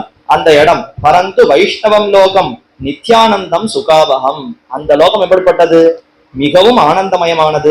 வைஷ்ணவம் விஷ்ணுவாகவே அந்த விஷ்ணுவினுடைய சம்பந்தம் பெற்றது, அவருடைய சொத்து. நித்யானந்தம் எப்போதும் ஆனந்தத்தை கொடுக்கக்கூடியது. சுகாவகம் மிகுந்த இனிமை சுகத்தையே கொடுக்கக்கூடியது. தத்ர சம்பாகினீம் திவ்யாம் விரஜாம் வேத சம்பவாம். வேதம் என்கிற அந்த வேதத்திலிருந்தே உண்டானா போல இருக்கக்கூடிய விரஜைங்கிற ஆறு, திவ்யமான அந்த ஆறு பெருகி கொண்டிருக்கக்கூடியது. சர்வே ஹிரண்மயா தத்ர சர்வே வேதமயா சுபா. அனைத்தும் வேதமயமாகவே இருக்கும், அனைத்தும் தங்கம் பொன் ஸ்வர்ணமயமாகவே இருக்கும். அப்ராகிருதமயா நித்யாகா, பிராகிருதம் இல்ல அப்ராகிருதமான திவ்யமான அந்த லோகத்திலே புனராவருத்தி வர்ஜிதாக போய் சென்றவர்கள் நச்சபுனராவர்த்தனே திரும்பி வரவே முடியாத அப்படிப்பட்ட உயர்ந்த லோகத்தை ஏகாந்தின சதா பிரம்மத்யாயினோ யோகினோகியே. ஏகாந்திகள் ஒரே எண்ணத்தை கொண்டு புருஷார்த்தம் பயன் எம்பெருமான அடைந்து கைங்கரியம் பண்ணுவது என்ற அந்த எண்ணத்தோடு இருப்பவர்கள் ஏகாந்திகள். அவர்கள் சதா பிரம்மத்யாயினஹா, எப்போதும் பிரம்மத்தையே தியானித்துக் கொண்டிருப்பவர்கள். யோகினோ ஹியே, அப்படிப்பட்ட யோகிகள் அவர்களால மட்டுமே தேஷாம் தத் பரம் ஸ்தானம் யத்வை பஷ்யந்தி சூரையா, அப்படிப்பட்ட அந்த உயர்ந்த ஸ்தானம் நித்திய சூரிகள் எப்போதும் கண்டு அனுபவிக்கக்கூடிய அந்த இடத்தை இவர்களால மட்டும்தான் அடைய முடியும்னு பிரமாணம் தெரிவிக்கிறதா? அப்படிப்பட்ட அந்த பிரமாணம் பிணை கொடுக்கிலும் போக ஒட்டாத அடியார் நிலாகின வைகுந்தமானகரம். பிணை கொடுக்கறதுன்னா ஏதோ சீட்டு கொடுத்துட்டு இந்த இடத்துல இப்படி போயிட்டு திரும்பி வந்துடுறேன்னு சொல்லி ஒரு சீட்டு வாங்கி கொண்டு கூட அங்கேருந்து திரும்பி வர முடியாதான். இங்கெல்லாம் போனா இந்த இடத்துக்கு உள்ள போயிட்டு சீட்டை கொடுத்துட்டு மீண்டும் திரும்பி வந்துடலாமா? அந்த மாதிரி அந்த லோகத்துக்கு போனால் அங்க போயிட்டு வரேன் இங்க போயிட்டு வரேன்னு எங்கேயும் போக முடியாது. உள்ள போனால் வெளியில போகணுங்கிற எண்ணமே ஏற்படாது. இருந்தாலும் ஒரு சாமர்த்தியமா ஆழ்வார் தெரிவிக்கிறார், அங்க போனால் பிணை கொடுக்கிலும் போக விட்டார். என்ன சீட்டு கொடுத்து ஒரு ஏதோ ஒரு இதுக்கு சொல்லி வெளியில வரணும்னு பார்த்தாலும் நீ போகணும்னு நினைத்த கூட அவ போக ஒட்டாருங்கிற. பிணை கொடுக்கிலும் போக ஒட்டாத அடியார்கள்னா அங்க இருக்கக்கூடிய அடியார்கள்னா இவன் எப்ப வருவனான்னு பெருமாள் காத்துட்டு இருக்கிற மாதிரிதான் அவள்லாம் காத்துட்டு இருக்கா. அந்த அடியவன் எங்கேயானு போக விடுவார்களோ? அப்ப எங்கேயும் போக கூடாது, சுவாமி இங்கேயே எழுந்தருள் இருக்கணும்னு இங்கிருந்து செல்லக்கூடிய முக்தர்கள் எல்லாம் நித்திய சூரிகள், அங்க இருக்கக்கூடிய முக்தாத்மாக்கள் தங்களுக்கு சுவாமிகளாக அவர்களை வரித்து அங்கேயே இருத்தி கொண்டு உபச்சாரங்களை செய்கிறார்கள், சேர்ந்து அனுபவிக்கிறார்களா? அதனால புனை கொடுக்கிலும் போக ஒட்டார். அப்படிப்பட்ட அந்த உயர்ந்த அடியார் நிலாகின்ன வைகுந்தமானவரை பிராபித்து அருளினார். வைகுந்தத்தையே அடைந்தார் சுவாமி நாதமுனிகள். அப்ப ஆணி மாசம் அனுஷ நட்சத்திரத்திலே அவதரித்த சுவாமி என்று திருவதரித்தாருங்கிற செய்தி இந்த இடத்துல சொல்லற. ஏதோ ஒரு சமயத்துல ராஜா தன்னுடைய பரிகரத்தோடு வேட்டைக்கு வந்து திரும்பி செல்ற சமயத்துல அவனையே சக்கரவர்த்தி திருமகன் ராமன் என்று நினைத்து கொண்டு இப்படிப்பட்ட ராமனை சேவிக்காமல் இழந்து போனேனேன்னு மிகவும் துடித்து வருந்தி கொண்டு ஆர்த்திய வெளியிட்டு அப்பொழுதே வைகுந்தத்தை அடைந்தார். என்னங்க செய்தியை பின்பழிக பெருமாள்ஜியர் ஆச்சாரியர் தெரிவிக்கிறார். இவர் கண்டு உகந்து காண்பதற்கு பிராபித்தருளினார். கலந்து பிரிந்த பிராட்டி 10 மாசம் பிரிந்திருந்தாள். இவர் கண்டு உகந்து காண்பதற்கு முன்னே காணப்பெறாத இழவு இராஞ்சி கொண்டு போக எழுந்தருளினார்.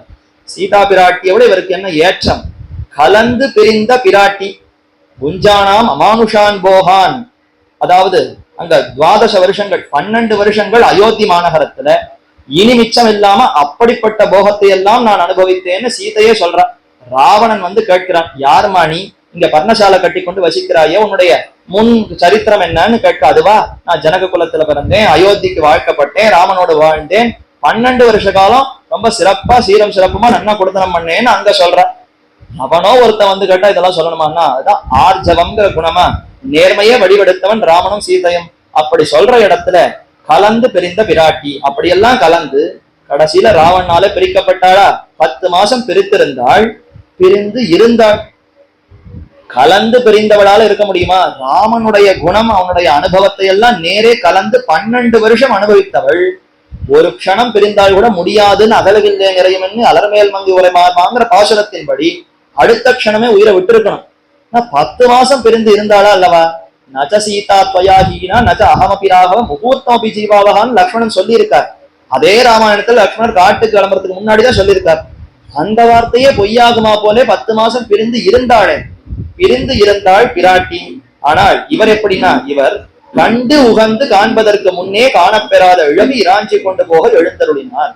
இவர் கலக்கெல்லாம் இல்ல, கண்டார். அதுவும் கண்டார்னா பின்னாடிதான் பார்த்திருக்காரு. முன்னாடியாவது நேரம் சேவித்தாரானா எங்கேயோ நிழலாடுறது போயிட்டு இருக்கா, 4 பேர் சொல்றா, கேட்டு கேட்டே காணணும்ன்ற விருப்பத்தோடு போனார். அப்ப கண்டு உகந்து, கண்டவுடனே உகப்பு வேற ஏற்பட்டது. பேர்பட்ட ராமன் நம்ம சேவித்தோங்கிற உகப்பு ஏற்பட்டது. கலந்து உகப்பு ஏற்பட்டது அங்கு. இங்க காண்கையாலேயே உகப்பு ஏற்பட்டது. கண்டு உகந்து காண்பதற்கு முன்னே, சரி கொஞ்சம் பார்த்தோம், இன்னும் போய் பார்க்கணும், நன்னா அனுபவிக்கணுங்கிறதுக்கு ஒரு விருப்பம் வந்தால் அதற்கு முன்னே காணப்பெறாத இழவு இராஞ்சி கொண்டு போக, ஐயோ பார்க்க முடியலையேங்கிற துக்கம், அதுவே தொண்டை அடைத்து தலைமண்டையிட்டு அந்த துக்கத்தினுடைய அதிகம், அந்த ஆர்த்தி துடிப்பிலேயே இராஞ்சி கொண்டு போக எழுந்தருளினார். இது என்ன ஏத்தம், என்ன ஏத்தம்? கலந்து சேர்ந்து பிரிந்து இருக்கக்கூடிய பிராட்டி கூட தரிக்கிறாள்னா கலக்கவே இல்லை. பார்த்தார், கண்டார், மேல காண வேணும்னு ஆசை, அந்த துடிப்பிலேயே தன்னுடைய பிராணனை விட்டு இப்படி எழுந்துள்ளாரே. இச்செய்தியை உய்ய கொண்டார் குருகை காவலப்பன் ஈஸ்வரமணிகள் முதலானார். கேட்டு வியாகுலப்பட்டு அங்கேற போய், இவாளும் பின்னாடியே தொடர்ந்து போயிட்டு இருக்கா. போய் அங்க போய் பார்த்தா அதுக்குள்ள அவர் பணம் வைத்தாருங்கிற செய்தி வந்துடுத்து. கேட்டு துக்கம் தாழ அருகே போய் பார்த்து அவர் ரொம்ப வியாகுலப்பட்டு அங்கேற போய் அவருடைய விமல சரம விக்கிரகத்தை சேவித்து, விமலம் குற்றமற்றதாய், சரமம் இறுதியானதாய், விக்கிரகம் இந்த திருமேனி இதுதான் இறுதியானது, இதுதான் குற்றமற்றது, இனி மறுபடியும் ஒரு பிறப்புன்னு உண்டா இல்லையே. அப்ப இதுதான் அவருடைய இறுதியான இந்த நில உலகத்துல இருக்கக்கூடிய திருமேனி. இதற்கப்புறம் வைகுந்தத்துலதான் ஒரு உயர்ந்த அபராகிருத திருமேனி எடுத்துட்டு போகிறார். அப்ப சரமான திருமேனி, விமலமானது, குற்றமற்ற திருமேனி. எப்போதும் எம்பெருமானுடைய அனுகிரகத்துக்கே இலக்கானவர்களுடைய திருமேனினா குற்றம் துடியாவது இருக்குமா? அப்ப அமலன் ஆதிபிரான் அவருடைய கடாட்சத்தை பெற்றதினாலே விமல சரம தேகம், விமல சரம திருமேனி விக்கிரகத்தை சேவித்து தங்கள் கண்ணிலும் நெஞ்சிலும் தேக்கி கொண்டு, இனி கிடைக்குமா ஆயிடுத்து, இனிமே சம்ஸ்காரம் பண்ணிட்டோம்னா இந்த திருமேனியை கண்ணால சேவிப்பதற்கு கூட வாய்ப்பு இல்லையே. அதனால எவ்வளவு நேரம் பருக முடியுமோ அவ்வளவு நேரம் கண்களால் அந்த திருவுருவை தியானித்து மனதிலே இருத்திக் கொள்ளுவோம். கண்களாலும் அதாவது சேவித்து தரித்து கண்ணிலும் நெஞ்சிலும் தேக்கி கொண்டு சோகார்த்தராய் கிடந்து துடித்து, ரொம்ப வருத்தப்பட்டு துடித்து தங்களிலே தேறி தரித்து நின்று என்ன பண்ண முடியும்? பெருமானுடைய விருப்பம், அவர் அழைத்து கொண்டு போக, அவர் சொத்து அவர் அழைத்து கொண்டு போகணும்னு சொன்னால் நாம யாரு தடை செய்வதற்குன்னு தேறி தாங்களே வருத்தப்படுறா, தாங்களே தேறி தரித்து நின்று சரம கைங்கரியத்தை ஈஸ்வரமணிகள் திருக்கையாலே பிரம்மமேத சம்ஸ்கார விதியடங்க செய்வித்து பள்ளிப்படுத்து. ஆக சிறந்த நீ பிரம்ம வித்தில்லவா, அப்ப பிரம்மமேத சம்ஸ்காரத்தை பண்ண வேண்டும்னு சொல்லி சரம கைங்கரியத்தை அவருடைய குமாரர் ஈஸ்வரமணிகளை வைத்துக் கொண்டு அடங்க செய்வித்து பள்ளிப்படுத்து வீரநாராயணபுரத்தேர எழுந்தருளி. இப்ப பள்ளிப்படுத்துன்னு இருக்கா. அப்போ இதை வைத்துக் கொண்டு 2 விதமான அபிப்பிராயங்கள் உண்டு. ஒண்ணு, நாதமுனிகள் தம்முடைய சரம தசையிலே சந்நியாச ஆசிரமத்தை ஸ்வீகரித்துக் கொண்டிருக்கிறார் என்ன சில பட்சம் சிலர் சொல்லுவதும் உண்டு. அல்ல அவர் இறுதி வரைக்கும் கிரகஸ்தாசிரமையாகத்தான் இருந்தார் என்று சொல்லுவாரும் உண்டு. அப்ப சந்நியாசாசிரமம் எடுத்துக்கொண்டால் அப்ப அவருடைய திருமேனிக்கு தகனம் கிடையாது, நெருப்பு வைத்து மூட்டுவதுங்கிறது கிடையாது. அப்ப அவரை பள்ளிப்படுத்த வேண்டும், பூமிக்குள்ளே அதற்குன்னு இடத்தை பார்த்து அங்க எழுந்தருள பண்ணுவது, இது பள்ளிப்படுத்துதல். அல்லது அதாவது கிரகஸ்தாசிரமியா இருந்தால் தகனம் செய்தல். இங்க பள்ளிப்படுத்துன்னு இருக்கு, ஒருவேளை அதனால அவர் சரம காலத்துல அவர் சந்நியாசாசிரமத்தை எடுத்துக்கொண்டதுனாலே இப்படி இருக்கலாம் என்னும் கொள்ளலாம். அல்லது பள்ளிப்படுத்துன்னா வெறும படுக்க வைக்கிறதுங்கிற அர்த்தமும் உண்டு. திருப்பள்ளி அணை என்ன படுக்கைன்னு அர்த்தமா, அதுல வெறும சயனத்துல அப்படி எழுந்தருள பண்ணுவதுன்னு உண்டு. அந்த மாதிரி பள்ளிப்படுத்துன்னு சொல்வதாக கொள்ளலாம். எப்படி இருக்கும், அதனால நமக்கு ஒன்றும் இது இல்லை. அவர் அப்படி பராமரித்தார். வீரநாராயண பரத்தேர் எழுந்தருளி அங்கேயே அந்த கைங்கரியங்களை முடித்துக் கொண்டு செய்ய வேண்டும் கிருத்தியங்களை எல்லாம் செய்வித்தார்கள். குருகை காவலப்பனும் நாதமுனிகள் எப்போதும் யோகத்திலே எழுந்தருளி இருக்கும் இடத்துக்கு அருகே யோகத்திலே எழுந்தருளி இருந்தார். சிஷ்யரான குருகை காவலப்பன் நம்முடைய ஆச்சாரியர் எங்கு தியானத்துல எழுந்தருளி இருப்பாரோ அதை அப்படியே நினைத்து கொண்டு அருகேயே ஆச்சாரியர் நமக்கு நியமித்த கைங்கரியத்தை நாம செய்யணும். நமக்கு இது பிடித்தமா அது பிடித்தமான்னு பார்க்க கூடாது. இங்க ரெண்டு பேரும் ரெண்டு நடையும் பாருங்க. லக்ஷ்மணர் தாம் தன்னுடைய விருப்பம்னு பார்த்தார். என்ன விருப்பம்? ராமனை ரட்சிப்பதுதான் நமக்கு முக்கிய கர்த்தவியம் என்று அதுல விருப்பம் கொண்டாரா? ஆனா பரதன் அது என்ன ராமனை ரட்சிப்பது, அதான் அவர் போயிருக்கார். இப்ப ராமருடைய திருவுள்ளம் யாரை பார்க்கறது? ராம ரட்சணம்னு ஒருத்தர் பார்த்து போயிட்டார். யாருமே ராமருடைய திருவுள்ளத்தை பார்க்கணும்னா என்ன ஆகும்? அவருடைய திருவுள்ள மகிழ்ச்சி எதுன்னு பார்த்து நடக்கணும். பரதன் நடந்தாரா? அந்த ரெண்டு கோணமும் இங்க வருது பாருங்க. உய்ய கொண்டார். சரி சரி, உலக ரட்சணம், ஆச்சாரிய ரட்சணம், சிஷ்ட ரட்சணம் இத்தனையும் பார்க்கணுமே, அதனால நமக்கு யோக ரகசியம் வேண்டாம், நமக்கு திவ்ய பிரபந்தங்கள் போறோம்னு அவர் சொன்னார். இல்ல இல்ல, பரதாழ்வான போல இவர் எனக்கு இதை கொடுக்கணும்னு அவர் விருப்பப்பட்டார்னா இல்ல சுவாமி, மறுப்பது யார்? அவர் உள்ளத்தை யார் பார்க்கிறது? நாதமுனிகளுடைய உள்ளத்தை பார்த்து யோக ரகசியத்தை பெற்றவர் குருகை காவலப்பன். அதனால அவர் என்னமோ சற்று எடை குறைத்து இவரை உய்ய கொண்டாரோட அவர் சற்று பெருமை கொஞ்சம் தான் நம்ம நினைக்கவே கூடாது. எப்படி பரதாழ்வான் ராமருடைய திருவுள்ளத்தை பின்தொடர்ந்து பெற்றாரோ அதே போலத்தான் குருகை காவலப்பன் நாதமுனிகளுடைய திருவுள்ளம் இதுவானால் அதையே ஏற்கிறோம். அவருடைய உகப்புக்காக நாம யோக ரகசியத்தை பெற்றுக் கொள்வோம்னு தான் பெற்றுக்கொண்டார். அவர் அந்த இடத்துக்கு அருகே இருந்து அருகேயே யோகத்திலே எழுந்தருளியிருந்தார் என்று சரித்திரம். நாதமுனிகள் திருநக்ஷத்திரம் ஆணி மாசத்திலே அனுராதா நட்சத்திரம். ஆணிதனில் அனுடத்தில் அவதரித்தான் வாழியே, ஆளவந்தார்க்கு உபதேசம் அருளி வைத்தான் வாழியே, பானுதற்கில் கண்டவன் சொல் பல உரைத்தான் வாழியே, பராங்குஷனார் சொற்பிரபந்தம் பரிந்து கத்தான் வாழியே, காணமுறத் காலத்தில் கண்டிசைத்தான் வாழியே, கருணையினால் உபதேச கதியளித்தான் வாழியே, நானிலத்தில் குருவரையை நாட்டினான் வாழியே, நலம் திகழும் நாதமுனிகள் நற்பதங்கள் வாழியேன்னு அப்பிள்ளைங்கிற ஆச்சாரியர் மணவாள மாமுனிகளுடைய அட்டதிகஜங்களுக்குள்ளே ஒருத்தரா. அவர் இந்த ஆச்சாரியர்களுக்கெல்லாம் வாழி திருநாமம்ங்கிற பாசுரங்களை அமைக்கிறார். வாழி திருநாம பாசுரம், ஒவ்வொரு வரியுமே ஒவ்வொரு நாமம். ஆணிதனில் அனுடத்தில் அவதரித்தான்ங்கிறது ஒரு திருநாமம். இந்த திருநாமத்தின் மூலமாக வாழி வாழின்னு பல்லாண்டு பாடுகிறார். அதனால்தான் வாழி திருநாம பாசுரம். இப்படி ஆச்சாரியர்களுக்கெல்லாம் அருளினார். அந்த திருநாமங்கள் மூலமாக அவருடைய பெருமைகளையும் சேர்த்து விண்ணப்பிக்கிறார். அதுல தொடக்கத்துல சாதித்தது ஆணிதனில் அனுடத்தில் அவதரித்தானா, அந்த ஆணி மாசம் அனுஷ நட்சத்திரத்தில் அவதரித்தவர். இவருக்குன்னு தனியன் ஸ்லோகங்கள் சிஷ்யர்கள் அனுசந்திக்க வேண்டுமே, அப்படிப்பட்ட தனியன் ஸ்லோகத்துல ஒரு தனியனை இந்த இடத்துல விண்ணப்பிக்கிறார். இதுதான் அந்த காலத்துல முதல்ல இவருக்குன்னு இருந்த தனியன்.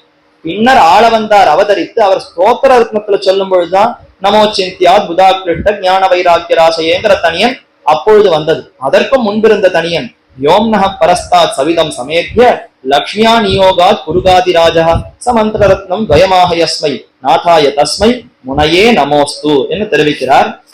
எப்படிப்பட்ட பெருமை! வியோம்னஹா பரஸ்தாத், பரமாகாசம், அதுதான் வியோம்னஹா. வியோம்னங்கிறது ஆகாசம், பரஸ்தாத்ங்கிறது மேலே உயர்ந்து இருக்கக்கூடிய ஆகாசம். அங்கே சவிதம் சமேத்ய லக்ஷ்மியா நியோகாத், அந்த இடத்துல எம்பெருமான் சவிதம் என்பதுதான் எம்பெருமான். லக்ஷ்மியா சமேத்திய சபிதம், விராட்டியோடு சேர்ந்திருக்கக்கூடிய எம்பெருமான். தாத்தா விதாத்தான்னு சொல்லப்படக்கூடிய அனைவரையும் நியமிக்கக்கூடிய எம்பெருமான் நியந்தா. அப்படிப்பட்ட எம்பெருமான் விராட்டியோடு சேர்ந்து நியோகாத் குருகாதி ராஜா, விராட்டி தூண்ட பெருமான் நியோகித்து ஆணையிட்டுத்தானே நம்மாழ்வார் உபதேசித்தார்னு பார்த்தோம். அந்த செய்தியைத்தான் தெரிவிக்கிறார். வைகுண்டத்திலே பெரிய பிராட்டியார் தூண்ட பெரிய பெருமாள் ஸ்ரீவைகுண்டநாதன் நியமிக்க, அதனாலேயே குருகாதி ராஜா நம்மாழ்வார். குருகூர் ஷடகோபன் அவர் மந்திர ரத்னம், திருமந்திர ரத்னம் துவயம், அந்த துவயத்தோடு சேர்ந்ததாய் துவயமாக யஸ்மை, மந்திர ரத்னம்னு சொல்லப்படக்கூடிய துவயமகா மந்திரம் அத்தோடு சேர்ந்ததான திவ்ய பிரபந்தங்களை எல்லாம் நாதாய தஸ்மை முனையே நமோஸ்து நாதமுனிகளுக்கு கொடுத்தார். எந்த நாதமுனிகள் இப்படி வைகுண்டத்தில் இருக்கக்கூடிய பிராட்டியினுடைய ஆணையாலே பெரிய பெருமாள் தூண்ட பராங்குஷன் நம்மாழ்வார் அந்த திவ்ய பிரபந்தங்களை எல்லாம் கொடுத்தாரோ அதை பெற்றுக் கொண்டாரோ அப்படிப்பட்ட நாதமுனிகளுக்கு நமோஸ்து என்னுடைய அந்த நமகான்ற பிரணாமங்கள் போய் சேரக்கடவுதுன்னு பிரார்த்திக்கக்கூடிய ஆச்சரியமான ஸ்லோகம். ஸ்ரீமன் நாதமுனிகள் வைபவம் முற்றிற்று. ஆக இத்தோடு நாதமுனிகளுடைய வைபவம் முற்று பெறுகிறது. இவ்வளவுதான நாதமுனிகள் வைபவம்னு பார்த்தால் நம்முடைய புத்திக்கு இவ்வளவுதான் அனுபவிக்க முடியும். அவர் பக்கம் பக்கமா எவ்வளவு வேணா எழுதலாம், அவருடைய குணங்கள் எல்லாம் நிறைய எழுதலாம். ஆனா நமக்கு இருக்கக்கூடிய காலத்துல இவ்வளவுதான் கிரகிக்க முடியுங்கிறத என்னைக்கோ பின்பழிக பெருமாள்ஜியர் தெரிந்து கொண்டு அதை இப்படி சாதித்தார். இன்னும் பல ஆச்சாரியர்கள் ராமானுஜ நூத்தந்தாதியில நாதமுனிகளுடைய பெருமை வருகிறது. வேதாந்தாச்சாரியர் பெருமையை தெரிவிக்கிறார். அதே மாதிரி பராசர பட்டர் அவரும் நாதமுனிகளுடைய பெருமையை தெரிவிக்கிறார். ஆளவந்தாரே ஆச்சாரியரான நாதமுனிகளுடைய பெருமையை தெரிவிக்கிறார்.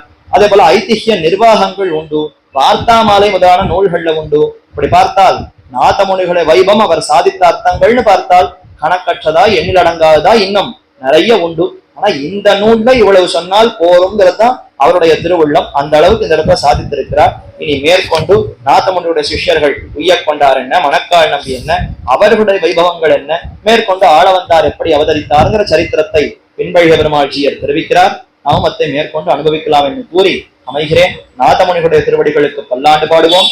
அவசியம் அனைவரும் காட்டு மன்னார் கோயில்ல போய் நாதமுனிகளை சேவித்து பல்லாண்டு பாடணும்.